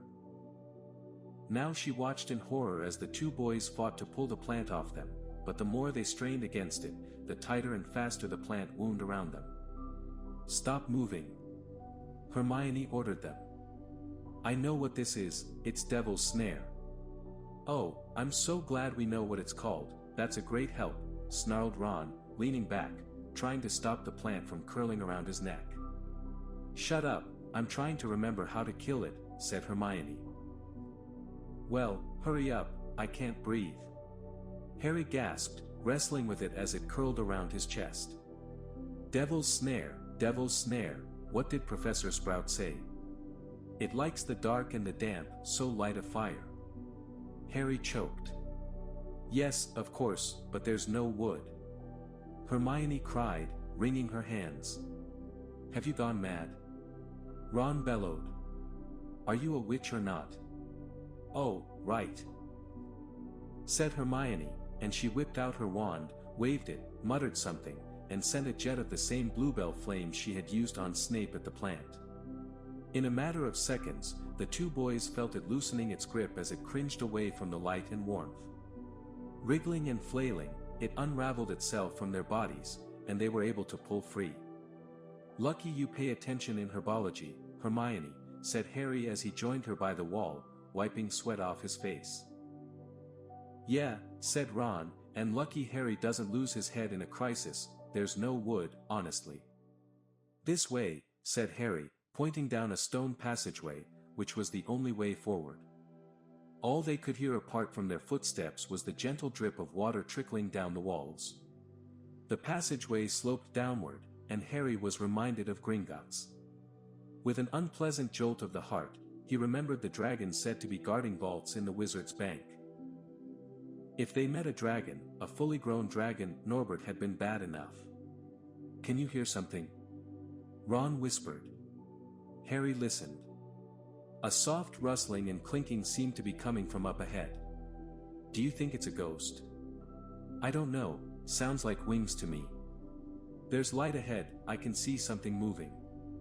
They reached the end of the passageway and saw before them a brilliantly lit chamber, its ceiling arching high above them. It was full of small, jewel-bright birds, fluttering and tumbling all around the room. On the opposite side of the chamber was a heavy wooden door. "Do you think they'll attack us if we cross the room?" said Ron. "Probably," said Harry. "They don't look very vicious, but I suppose if they all swoop down at once, well, there's no other choice. I'll run." He took a deep breath, covered his face with his arms, and sprinted across the room. He expected to feel sharp beaks and claws tearing at him any second, but nothing happened. He reached the door untouched. He pulled the handle, but it was locked. The other two followed him. They tugged and heaved at the door, but it wouldn't budge, not even when Hermione tried her Alohomora charm. "Now what?" said Ron. "These birds, they can't be here just for decoration," said Hermione. They watched the birds soaring overhead, glittering, glittering. "They're not birds," Harry said suddenly. "They're keys. Winged keys, look carefully. So that must mean." He looked around the chamber while the other two squinted up at the flock of keys. "Yes, look. Broomsticks. We've got to catch the key to the door. But there are hundreds of them." Ron examined the lock on the door. "We're looking for a big, old-fashioned one, probably silver, like the handle." They each seized a broomstick and kicked off into the air, soaring into the midst of the cloud of keys.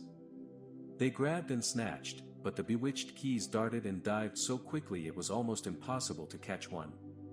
Not for nothing, though, was Harry the youngest seeker in a century. He had a knack for spotting things other people didn't. After a minute's weaving about through the whirl of rainbow feathers, he noticed a large silver key that had a bent wing, as if it had already been caught and stuffed roughly into the keyhole. "That one," he called to the others. "That big one, there, no, there, with bright blue wings, the feathers are all crumpled on one side."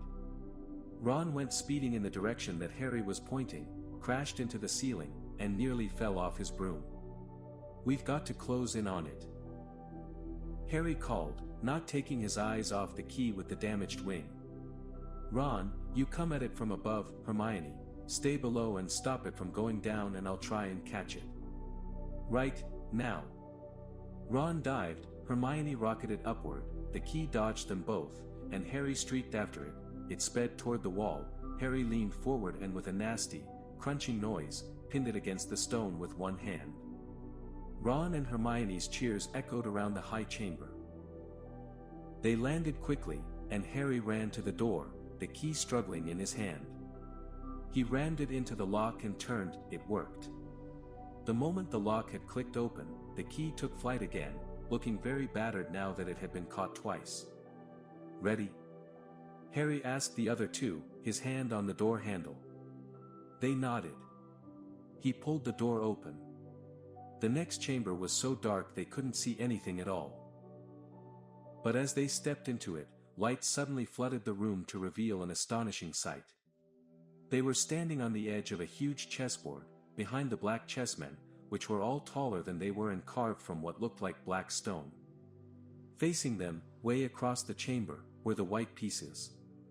Harry, Ron, and Hermione shivered slightly. The towering white chessmen had no faces. "Now what do we do?" Harry whispered. "It's obvious, isn't it?" said Ron. "We've got to play our way across the room." Behind the white pieces they could see another door. "How?" said Hermione nervously. "I think," said Ron, "we're going to have to be chessmen." He walked up to a black knight and put his hand out to touch the knight's horse. At once, the stone sprang to life. The horse pawed the ground and the knight turned his helmeted head to look down at Ron. "Do we, have to join you to get across?" The Black Knight nodded. Ron turned to the other two. "This needs thinking about," he said. "I suppose we've got to take the place of 3 of the black pieces." Harry and Hermione stayed quiet, watching Ron think.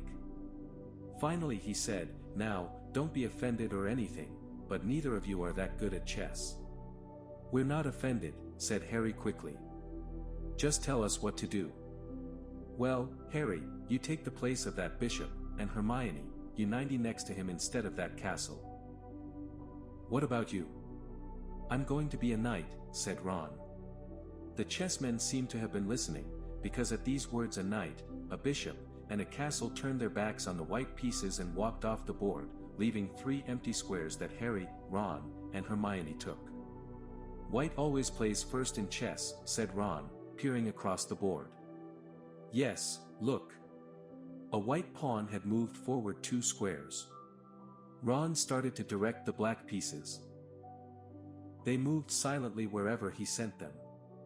Harry's knees were trembling. What if they lost? Harry moved diagonally 4 squares to the right. Their first real shock came when their other knight was taken.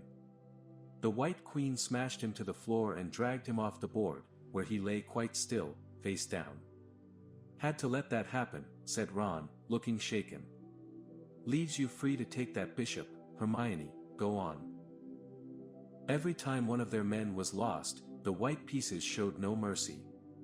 Soon there was a huddle of limp black players slumped along the wall. Twice, Ron only just noticed in time that Harry and Hermione were in danger. He himself darted around the board, taking almost as many white pieces as they had lost black ones. We're nearly there, he muttered suddenly.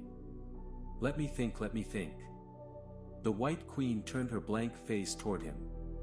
Yes, said Ron softly, it's the only way. I've got to be taken. Nof, Harry and Hermione shouted. That's chess, snapped Ron. You've got to make some sacrifices. I take one step forward and she'll take me, that leaves you free to checkmate the king, Harry. But do you want to stop Snape or not? Ron. Look, if you don't hurry up, he'll already have the stone. There was no alternative. Ready? Ron called, his face pale but determined. Here I go. Now, don't hang around once you've won. He stepped forward, and the White Queen pounced. She struck Ron hard across the head with her stone arm, and he crashed to the floor. Hermione screamed but stayed on her square. The White Queen dragged Ron to one side. He looked as if he'd been knocked out. Shaking, Harry moved 3 spaces to the left. The White King took off his crown and threw it at Harry's feet. They had won. The chessmen parted and bowed, leaving the door ahead clear. With one last desperate look back at Ron, Harry and Hermione charged through the door and up the next passageway. What if He'll be all right, said Harry, trying to convince himself. What do you reckon's next? We've had sprouts, that was the devil's snare. Flitwick must have put charms on the keys. McGonagall transfigured the chessmen to make them alive. That leaves Quirrell's spell, and Snape's. They had reached another door. All right? Harry whispered. Go on. Harry pushed it open. A disgusting smell filled their nostrils, making both of them pull their robes up over their noses. Eyes watering, they saw, flat on the floor in front of them, a troll even larger than the one they had tackled, out cold with a bloody lump on its head. I'm glad we didn't have to fight that one, Harry whispered as they stepped carefully over one of its massive legs. Come on, I can't breathe. He pulled open the next door, both of them hardly daring to look at what came next, but there was nothing very frightening in here, just a table with 7 differently shaped bottles standing on it in a line. Snape's, said Harry. What do we have to do? They stepped over the threshold, and immediately a fire sprang up behind them in the doorway. It wasn't ordinary fire either, it was purple. At the same instant, black flames shot up in the doorway leading onward. They were trapped. Look! Hermione seized a roll of paper lying next to the bottles. Harry looked over her shoulder to read it. Danger lies before you, while safety lies behind. 2 of us will help you, whichever you would find. 1 among us 7 will let you move ahead, another will transport the drinker back instead. 2 among our number hold only nettle wine. 3 of us are killers, waiting bidden in line. Choose, unless you wish to stay here forevermore. To help you in your choice, we give you these clues for. First, however slyly the poison tries to hide, you will always find some on nettle wine's left side. Second, different are those who stand at either end, but if you would move onward, neither is your friend. Third, as you see clearly, all are different size, neither dwarf nor giant holds death in their insides. Fourth, the second left and the second on the right are twins once you taste them, though different at first sight. Hermione let out a great sigh and Harry, amazed, saw that she was smiling, the very last thing he felt like doing. Brilliant, said Hermione. This isn't magic, it's logic, a puzzle. A lot of the greatest wizards haven't got an ounce of logic, they'd be stuck in here forever. But so will we, won't we? Of course not, said Hermione. Everything we need is here on this paper. 7 bottles, 3 are poison, 2 are wine, 1 will get us safely through the black fire, and 1 will get us back through the purple. But how do we know which to drink? Give me a minute. Hermione read the paper several times. Then she walked up and down the line of bottles, muttering to herself and pointing at them. At last, she clapped her hands. Got it, she said. The smallest bottle will get us through the black fire. Toward the stone. Harry looked at the tiny bottle. There's only enough there for one of us, he said. That's hardly 1 swallow. They looked at each other. Which one will get you back through the purple flames? Hermione pointed at a rounded bottle at the right end of the line. You drink that, said Harry. No, listen, get back and get Ron.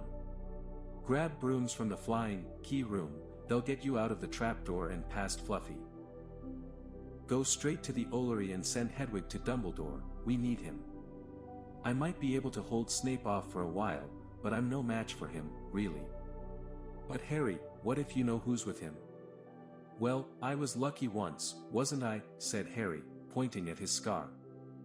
I might get lucky again. Hermione's lip trembled, and she suddenly dashed at Harry and threw her arms around him. Hermione. Harry, you're a great wizard, you know. I'm not as good as you, said Harry, very embarrassed, as she let go of him. Me, said Hermione. Books. And cleverness. There are more important things, friendship and bravery and, oh Harry, be careful. You drink first, said Harry. You are sure which is which, aren't you? Positive, said Hermione. She took a long drink from the round bottle at the end, and shuddered. It's not poison, said Harry anxiously. No, but it's like ice. Quick, go, before it wears off. Good luck, take care. Go. Hermione turned and walked straight through the purple fire. Harry took a deep breath and picked up the smallest bottle. He turned to face the black flames. Here I come, he said, and he drained the little bottle in one gulp. It was indeed as though ice was flooding his body. He put the bottle down and walked forward. He braced himself, saw the black flames licking his body, but couldn't feel them. For a moment he could see nothing but dark fire, then he was on the other side, in the last chamber. There was already someone there, but it wasn't Snape. It wasn't even Voldemort. Chapter 17. The man with 2 faces. It was Quirrell. You, gasped Harry. Quirrell smiled. His face wasn't twitching at all. Me, he said calmly. I wondered whether I'd be meeting you here, Potter. But I thought, Snape. Severus? Quirrell laughed, and it wasn't his usual quivering treble either, but cold and sharp. Yes, Severus does seem the type, doesn't he? So useful to have him swooping around like an overgrown bat. Next to him, who would suspect P.P. Poor, St. Stuttering P. Professor Quirrell? Harry couldn't take it in. This couldn't be true, it couldn't. But Snape tried to kill me. No, no, no. I tried to kill you. Your friend Miss Granger accidentally knocked me over as she rushed to set fire to Snape at that Quidditch match. She broke my eye contact with you. Another few seconds and I'd have got you off that broom. I'd have managed it before then if Snape hadn't been muttering a counter-curse, trying to save you. Snape was trying to save me. Of course, said Quirrell coolly. Why do you think he wanted to referee your next match? He was trying to make sure I didn't do it again. Funny, really, he needn't have bothered. I couldn't do anything with Dumbledore watching. All the other teachers thought Snape was trying to stop Gryffindor from winning. He did make himself unpopular. And what a waste of time, when after all that, I'm going to kill you tonight. Quirrell snapped his fingers. Ropes sprang out of thin air and wrapped themselves tightly around Harry. You're too nosy to live, Potter. Scurrying around the school on Halloween like that, for all I knew you'd see me coming to look at what was guarding the stone. You let the troll in? Certainly. I have a special gift with trolls. You must have seen what I did to the one in the chamber back there. Unfortunately, while everyone else was running around looking for it, Snape, who already suspected me, went straight to the 3rd floor to head me off, and not only did my troll fail to beat you to death, that 3-headed dog didn't even manage to bite Snape's leg off properly. Now, wait quietly, Potter. I need to examine this interesting mirror. It was only then that Harry realized what was standing behind Quirrell. It was the mirror of Eriste. This mirror is the key to finding the stone, Quirrell murmured, tapping his way around the frame. Trust Dumbledore to come up with something like this, but he's in London. I'll be far away by the time he gets back. All Harry could think of doing was to keep Quirrell talking and stop him from concentrating on the mirror. I saw you and Snape in the forest. He blurted out. Yes, said Quirrell idly, walking around the mirror to look at the back. He was on to me by that time, trying to find out how far I'd got. He suspected me all along. Tried to frighten me, as though he could, when I had Lord Voldemort on my side. Quirrell came back out from behind the mirror and stared hungrily into it. I see the stone. I'm presenting it to my master, but where is it? Harry struggled against the ropes binding him, but they didn't give. He had to keep Quirrell from giving his whole attention to the mirror. But Snape always seemed to hate me so much. Oh, he does, said Quirrell casually. Heavens, yes. He was at Hogwarts with your father, didn't you know? They loathed each other. But he never wanted you dead. But I heard you a few days ago, sobbing. I thought Snape was threatening you. For the first time, a spasm of fear flitted across Quirrell's face. Sometimes, he said, I find it hard to follow my master's instructions. He is a great wizard and I am weak. You mean he was there in the classroom with you? Harry gasped. He is with me wherever I go, said Quirrell quietly. I met him when I traveled around the world. A foolish young man I was then, full of ridiculous ideas about good and evil. Lord Voldemort showed me how wrong I was.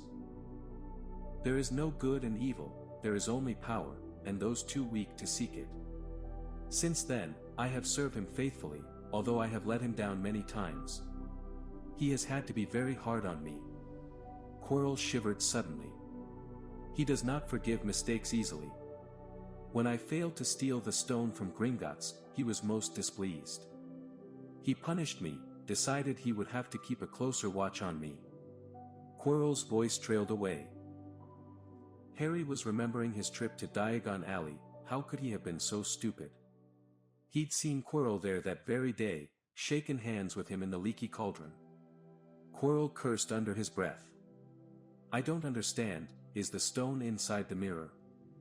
Should I break it? Harry's mind was racing.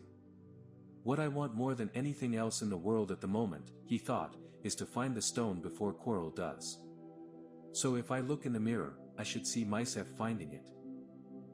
Which means I'll see where it's hidden. But how can I look without Quirrell realizing what I'm up to? He tried to edge to the left, to get in front of the glass without Quirrell noticing, but the ropes around his ankles were too tight. He tripped and fell over. Quirrell ignored him. He was still talking to himself. What does this mirror do? How does it work? Help me, master. And to Harry's horror, a voice answered, and the voice seemed to come from Quirrell himself. Use the boy. Use the boy. Quirrell rounded on Harry. Yes, Potter, come here. He clapped his hands once, and the ropes binding Harry fell off. Harry got slowly to his feet. Come here, Quirrell repeated. Look in the mirror and tell me what you see. Harry walked toward him. I must lie, he thought desperately. I must look and lie about what I see, that's all. Quirrell moved close behind him. Harry breathed in the funny smell that seemed to come from Quirrell's turban. He closed his eyes, stepped in front of the mirror, and opened them again. He saw his reflection, pale and scared looking at first. But a moment later, the reflection smiled at him. It put its hand into its pocket and pulled out a blood-red stone. It winked and put the stone back in its pocket, and as it did so, Harry felt something heavy drop into his real pocket. Somehow, incredibly, he'd gotten the stone. "Well," said Quirrell impatiently. "What do you see?" Harry screwed up his courage. "I see myself shaking hands with Dumbledore," he invented. I've won the House Cup for Gryffindor." Quirrell cursed again. "Get out of the way," he said. As Harry moved aside, he felt the Sorcerer's stone against his leg. Dare he make a break for it? But he hadn't walked 5 paces before a high voice spoke, though Quirrell wasn't moving his lips. "He lies. He lies. Potter, come back here." Quirrell shouted. "Tell me the truth. What did you just see?" The high voice spoke again. "Let me speak to him, face to face." "Master, you are not strong enough. I have strength enough for this." Harry felt as if Devil's Snare was rooting him to the spot. He couldn't move a muscle. Petrified, he watched as Quirrell reached up and began to unwrap his turban. What was going on? The turban fell away. Quirrell's head looked strangely small without it. Then he turned slowly on the spot. Harry would have screamed, but he couldn't make a sound. Where there should have been a back to Quirrell's head, there was a face, the most terrible face Harry had ever seen. It was chalk white with glaring red eyes and slits for nostrils, like a snake. "Harry Potter." It whispered. Harry tried to take a step backward but his legs wouldn't move. "See what I have become," the face said. "Mere shadow and vapor. I have form only when I can share another's body. But there have always been those willing to let me into their hearts and minds. Unicorn blood has strengthened me. These past weeks, you saw faithful Quirrell drinking it for me in the forest, and once I have the elixir of life, I will be able to create a body of my own. Now, why don't you give me that stone in your pocket?" So he knew. The feeling suddenly surged back into Harry's legs. He stumbled backward. "Don't be a fool," snarled the face. "Better save your own life and join me, or you'll meet the same end as your parents. They died begging me for mercy." "Liar!" Harry shouted suddenly. Quirrell was walking backward at him, so that Voldemort could still see him. The evil face was now smiling. "How touching!" It hissed. "I always value bravery.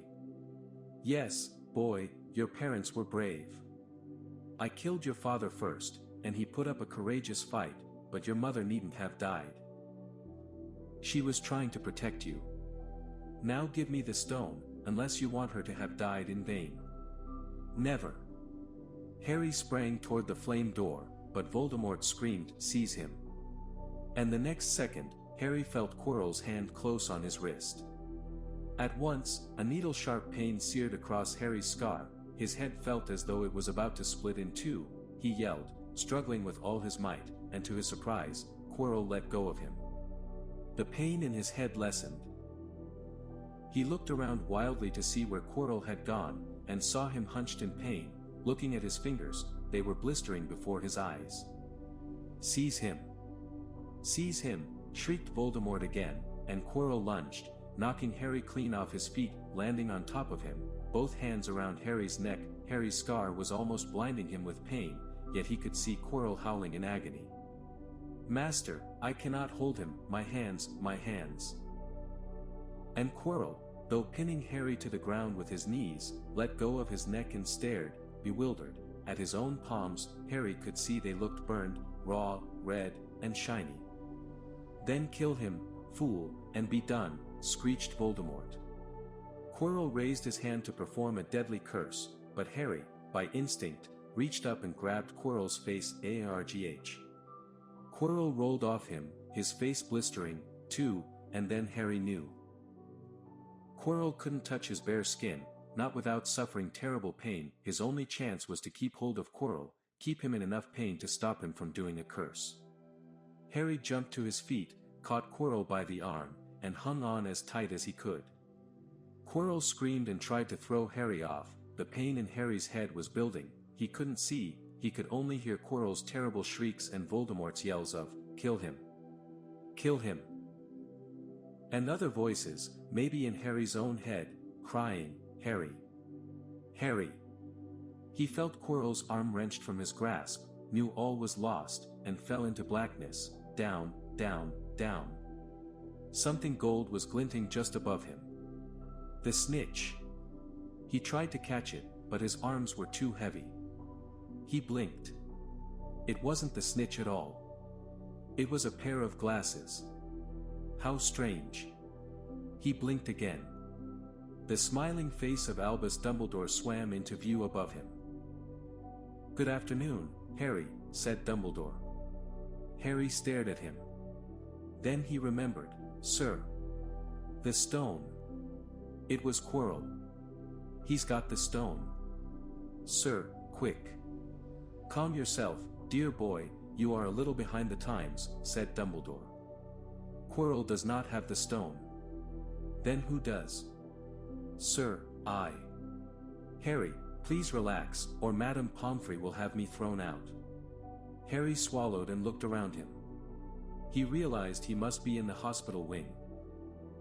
He was lying in a bed with white linen sheets, and next to him was a table piled high with what looked like half the candy shop. "Tokens from your friends and admirers," said Dumbledore, beaming. "What happened down in the dungeons between you and Professor Quirrell is a complete secret, so, naturally, the whole school knows. I believe your friends Mr. Fred and George Weasley were responsible for trying to send you a toilet seat. No doubt they thought it would amuse you. Madame Pomfrey, however, felt it might not be very hygienic, and confiscated it. How long have I been in here? 3 days. Mr. Ronald Weasley and Miss Granger will be most relieved you have come round, they have been extremely worried. But sit, the stone, I see you are not to be distracted. Very well, the stone. Professor Quirrell did not manage to take it from you. I arrived in time to prevent that, although you were doing very well on your own, I must say. You got there. You got Hermione's owl. We must have crossed in midair. No sooner had I reached London than it became clear to me that the place I should be was the one I had just left. I arrived just in time to pull Quirrell off you. It was you. I feared I might be too late. You nearly were, I couldn't have kept him off the stone much longer. Not the stone, boy, the effort involved nearly killed you. For one terrible moment there, I was afraid it had. As for the stone, it has been destroyed. Destroyed, said Harry blankly. But your friend, Nicholas Flamel. Oh, you know about Nicholas, said Dumbledore, sounding quite delighted. You did do the thing properly, didn't you? Well, Nicholas and I have had a little chat, and agreed it's all for the best. But that means he and his wife will die, won't they?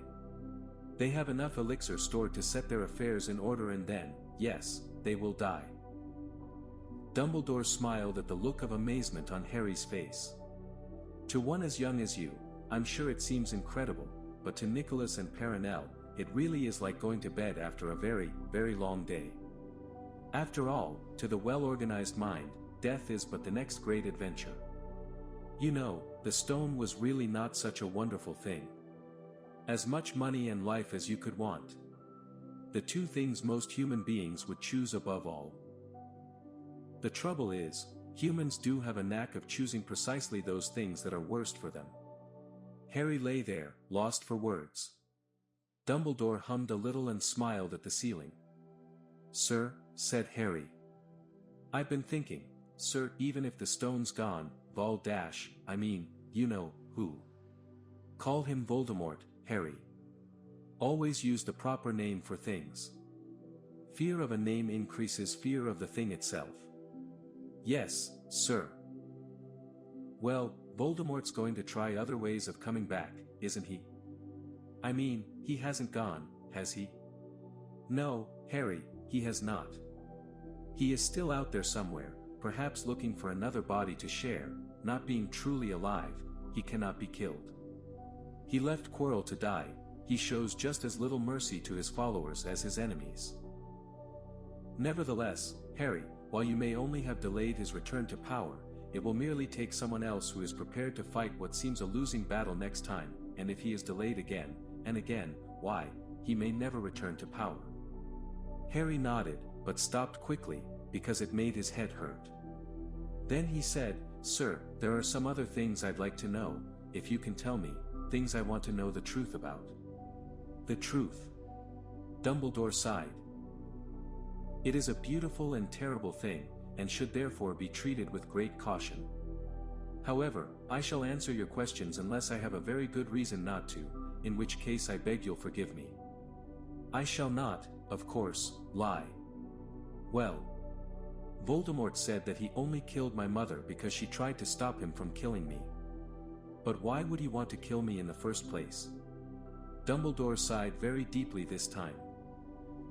"Alas, the first thing you ask me, I cannot tell you. Not today. Not now. You will know, one day, put it from your mind for now, Harry. When you are older. I know you hate to hear this, when you are ready, you will know." And Harry knew it would be no good to argue. "But why couldn't Quirrell touch me? Your mother died to save you.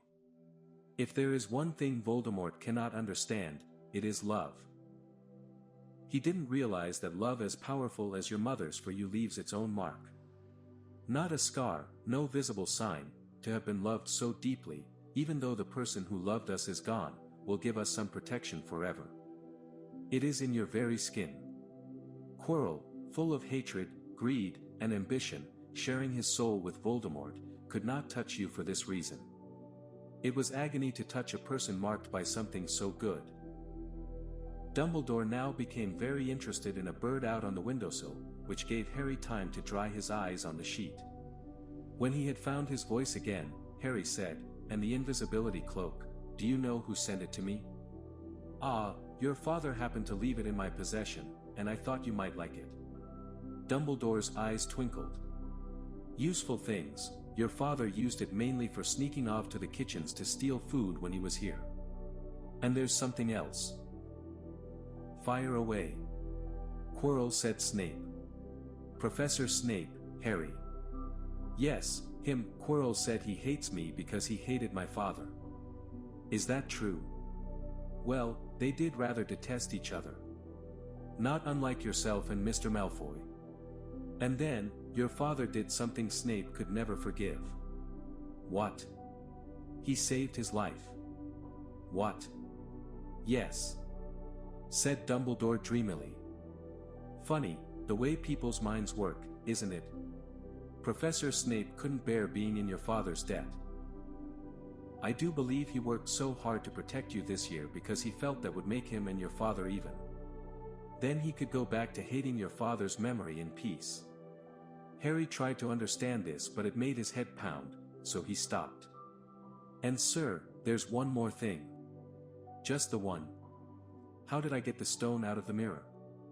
"Ah, now, I'm glad you asked me that. It was one of my more brilliant ideas, and between you and me, that's saying something. You see, only one who wanted to find the stone, find it, but not use it, would be able to get it, otherwise they just see themselves making gold or drinking elixir of life. My brain surprises even me sometimes. Now, enough questions. I suggest you make a start on these sweets." "Ah. Betty bots every flavor beans. I was unfortunate enough in my youth to come across a vomit-flavored one, and since then I'm afraid I've rather lost my liking for them, but I think I'll be safe with a nice toffee, don't you?" He smiled and popped the golden brown bean into his mouth. Then he choked and said, "Alas. Earwax." Madame Pomfrey, the nurse, was a nice woman, but very strict. "Just 5 minutes," Harry pleaded. "Absolutely not. You let Professor Dumbledore in." "Well, of course, that was the headmaster, quite different. You need rest." "I am resting, look, lying down and everything." "Oh, go on, Madame Pomfrey." "Oh, very well," she said. "But 5 minutes only." And she let Ron and Hermione in. "Harry." Hermione looked ready to fling her arms around him again, but Harry was glad she held herself in as his head was still very sore. "Oh, Harry, we were sure you were going to." Dumbledore was so worried. "The whole school's talking about it," said Ron. "What really happened?" It was one of those rare occasions when the true story is even more strange and exciting than the wild rumors. Harry told them everything: Quirrell, the mirror, the stone, and Voldemort. Ron and Hermione were a very good audience. They gasped in all the right places, and when Harry told them what was under Quirrell's turban, Hermione screamed out loud. "So the stone's gone," said Ron finally. "Flamel's just going to die." "That's what I said, but Dumbledore thinks that." "What was it?" "To the well-organized mind, death is but the next great adventure." "I always said he was off his rocker," said Ron, looking quite impressed at how crazy his hero was.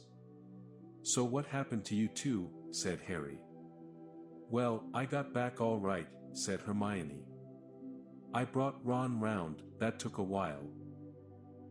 And we were dashing up to the Ollery to contact Dumbledore when we met him in the entrance hall. He already knew, he just said, 'Harry's gone after him, hasn't he?' and hurtled off to the 3rd floor. "D'you think he meant you to do it?" said Ron. "Sending you your father's cloak and everything?" "Well," Hermione exploded, "if he did, I mean to say that's terrible. You could have been killed." "No, it isn't," said Harry thoughtfully. "He's a funny man, Dumbledore. I think he sort of wanted to give me a chance. I think he knows more or less everything that goes on here, you know. I reckon he had a pretty good idea we were going to try, and instead of stopping us, he just taught us enough to help. I don't think it was an accident he let me find out how the mirror worked. It's almost like he thought I had the right to face Voldemort if I could." "Yeah, Dumbledore's off his rocker, all right," said Ron proudly. "Listen, you've got to be up for the end-of-year feast tomorrow. The points are all in and Slytherin won. Of course, you missed the last Quidditch match. We were steamrollered by Ravenclaw without you, but the food'll be good." At that moment, Madame Pomfrey bustled over. "You've had nearly 15 minutes, now out," she said firmly. After a good night's sleep, Harry felt nearly back to normal. "I want to go to the feast," he told Madame Pomfrey as she straightened his many candy boxes. "I can, can't I?" "Professor Dumbledore says you are to be allowed to go," she said stiffly, as though in her opinion Professor Dumbledore didn't realize how risky feasts could be. "And you have another visitor." "Oh, good," said Harry. "Who is it?" Hagrid sidled through the door as he spoke. As usual when he was indoors, Hagrid looked too big to be allowed. He sat down next to Harry, took one look at him, and burst into tears. "It's all my ruddy fault," he sobbed, his face in his hands. "I told the evil git how to get past Fluffy. I told him. It was the only thing he didn't know, and I told him. Yeah, could have died. All fair a dragon egg. I'll never drink again. I should be chucked out and made to live as a muggle." "Hagrid," said Harry, shocked to see Hagrid shaking with grief and remorse, great tears leaking down into his beard. "Hagrid, he'd have found out somehow. This is Voldemort we're talking about. He'd have found out even if you hadn't told him." "Yeah, could have died," sobbed Hagrid. "And Don, say the name." "Voldemort." Harry bellowed, and Hagrid was so shocked, he stopped crying. "I've met him and I'm calling him by his name. Please cheer up, Hagrid, we saved the stone, it's gone, he can't use it. Have a chocolate frog, I've got loads." Hagrid wiped his nose on the back of his hand and said, "That reminds me. I've got ya a present." "It's not a stoat sandwich, is it?" said Harry anxiously, and at last Hagrid gave a weak chuckle. "Nah. Dumbledore gave me the day off yesterday to fix it. Course, he shoulda sacked me instead anyway, got ya this." It seemed to be a handsome, leather-covered book. Harry opened it curiously. It was full of wizard photographs. Smiling and waving at him from every page were his mother and father. "Sent owls off to all your parents' old school friends, a skin, fair photos, knew ya didn't have any, do ya like it?" Harry couldn't speak, but Hagrid understood. Harry made his way down to the end-of-year feast alone that night. He had been held up by Madame Pomfrey's fussing about, insisting on giving him one last checkup, so the great hall was already full. It was decked out in the Slytherin colors of green and silver to celebrate Slytherin's winning the House Cup for the 7th year in a row. A huge banner showing the Slytherin serpent covered the wall behind the high table. When Harry walked in there was a sudden hush, and then everybody started talking loudly at once. He slipped into a seat between Ron and Hermione at the Gryffindor table and tried to ignore the fact that people were standing up to look at him. Fortunately, Dumbledore arrived moments later. The babble died away. "Another year gone," Dumbledore said cheerfully. "And I must trouble you with an old man's wheezing waffle before we sink our teeth into our delicious feast. What a year it has been. Hopefully your heads are all a little fuller than they were.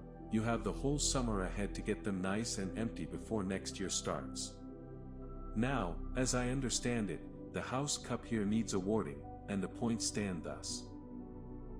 In 4th place, Gryffindor, with 312 points. In 3rd, Hufflepuff, with 352, Ravenclaw has 426 and Slytherin, 472. A storm of cheering and stamping broke out from the Slytherin table. Harry could see Draco Malfoy banging his goblet on the table. It was a sickening sight. Yes, well done, Slytherin," said Dumbledore. "However, recent events must be taken into account." The room went very still. The Slytherin smiles faded a little. "Ahem," said Dumbledore. "I have a few last-minute points to dish out. Let me see. Yes. First, to Mr. Ronald Weasley." Ron went purple in the face. He looked like a radish with a bad sunburn. "For the best played game of chess Hogwarts has seen in many years, I award Gryffindor House 50 points." Gryffindor cheers nearly raised the bewitched ceiling. The stars overhead seemed to quiver. Percy could be heard telling the other prefects, "My brother, you know. My youngest brother. Got past McGonagall's giant chess set." At last there was silence again. Second, to Miss Hermione Granger, "For the use of cool logic in the face of fire, I award Gryffindor House 50 points." Hermione buried her face in her arms. Harry strongly suspected she had burst into tears. Gryffindors up and down the table were beside themselves. They were 100 points up. Third, to Mr. Harry Potter, said Dumbledore. The room went deadly quiet. "For pure nerve and outstanding courage, I award Gryffindor House 60 points." The din was deafening. Those who could add up while yelling themselves hoarse knew that Gryffindor now had 472 points, exactly the same as Slytherin. They had tied for the House Cup, if only Dumbledore had given Harry just one more point.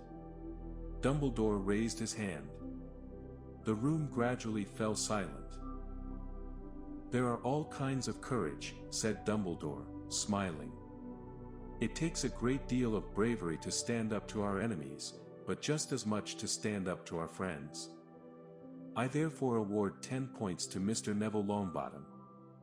Someone standing outside the Great Hall might well have thought some sort of explosion had taken place, so loud was the noise that erupted from the Gryffindor table. Harry, Ron, and Hermione stood up to yell and cheer as Neville, white with shock, disappeared under a pile of people hugging him. He had never won so much as a point for Gryffindor before. Harry, still cheering, nudged Ron in the ribs and pointed at Malfoy, who couldn't have looked more stunned and horrified if he'd just had the bodybind curse put on him. Which means, Dumbledore called over the storm of applause, for even Ravenclaw and Hufflepuff were celebrating the downfall of Slytherin. We need a little change of decoration. He clapped his hands. In an instant, the green hangings became scarlet and the silver became gold, the huge Slytherin serpent vanished and a towering Gryffindor lion took its place. Snape was shaking Professor McGonagall's hand, with a horrible, forced smile. He caught Harry's eye and Harry knew at once that Snape's feelings toward him hadn't changed one jot. This didn't worry Harry. It seemed as though life would be back to normal next year, or as normal as it ever was at Hogwarts. It was the best evening of Harry's life, better than winning at Quidditch, or Christmas, or knocking out mountain trolls. He would never, ever forget tonight. Harry had almost forgotten that the exam results were still to come, but come they did.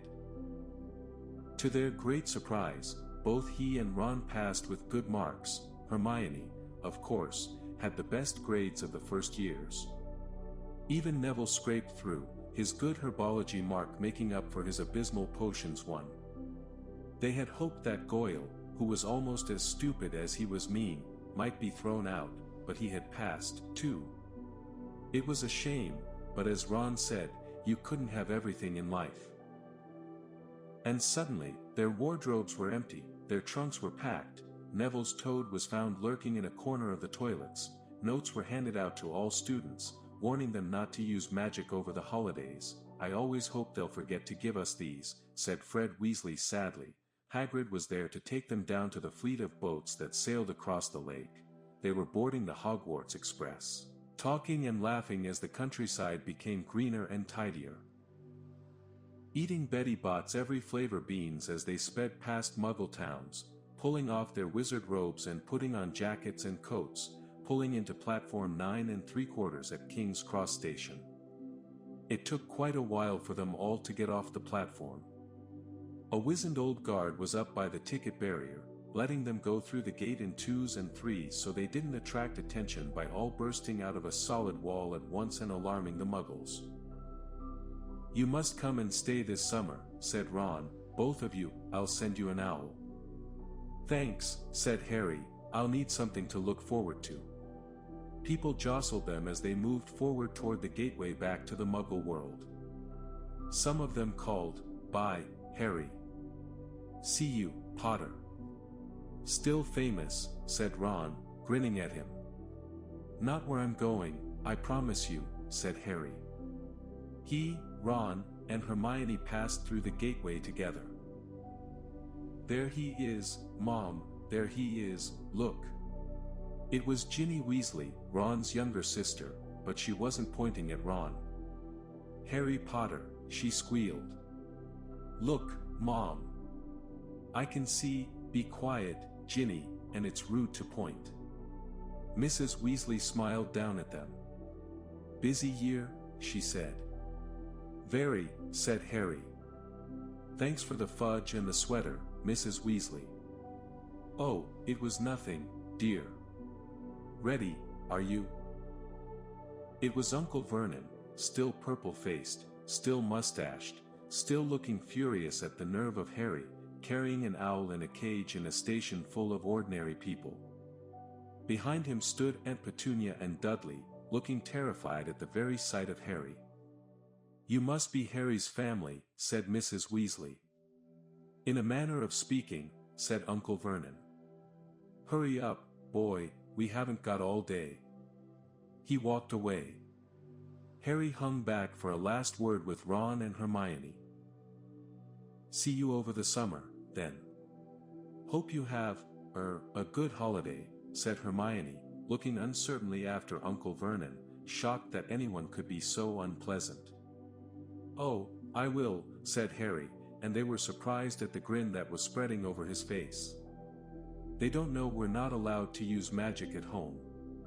I'm going to have a lot of fun with Dudley this summer. The end.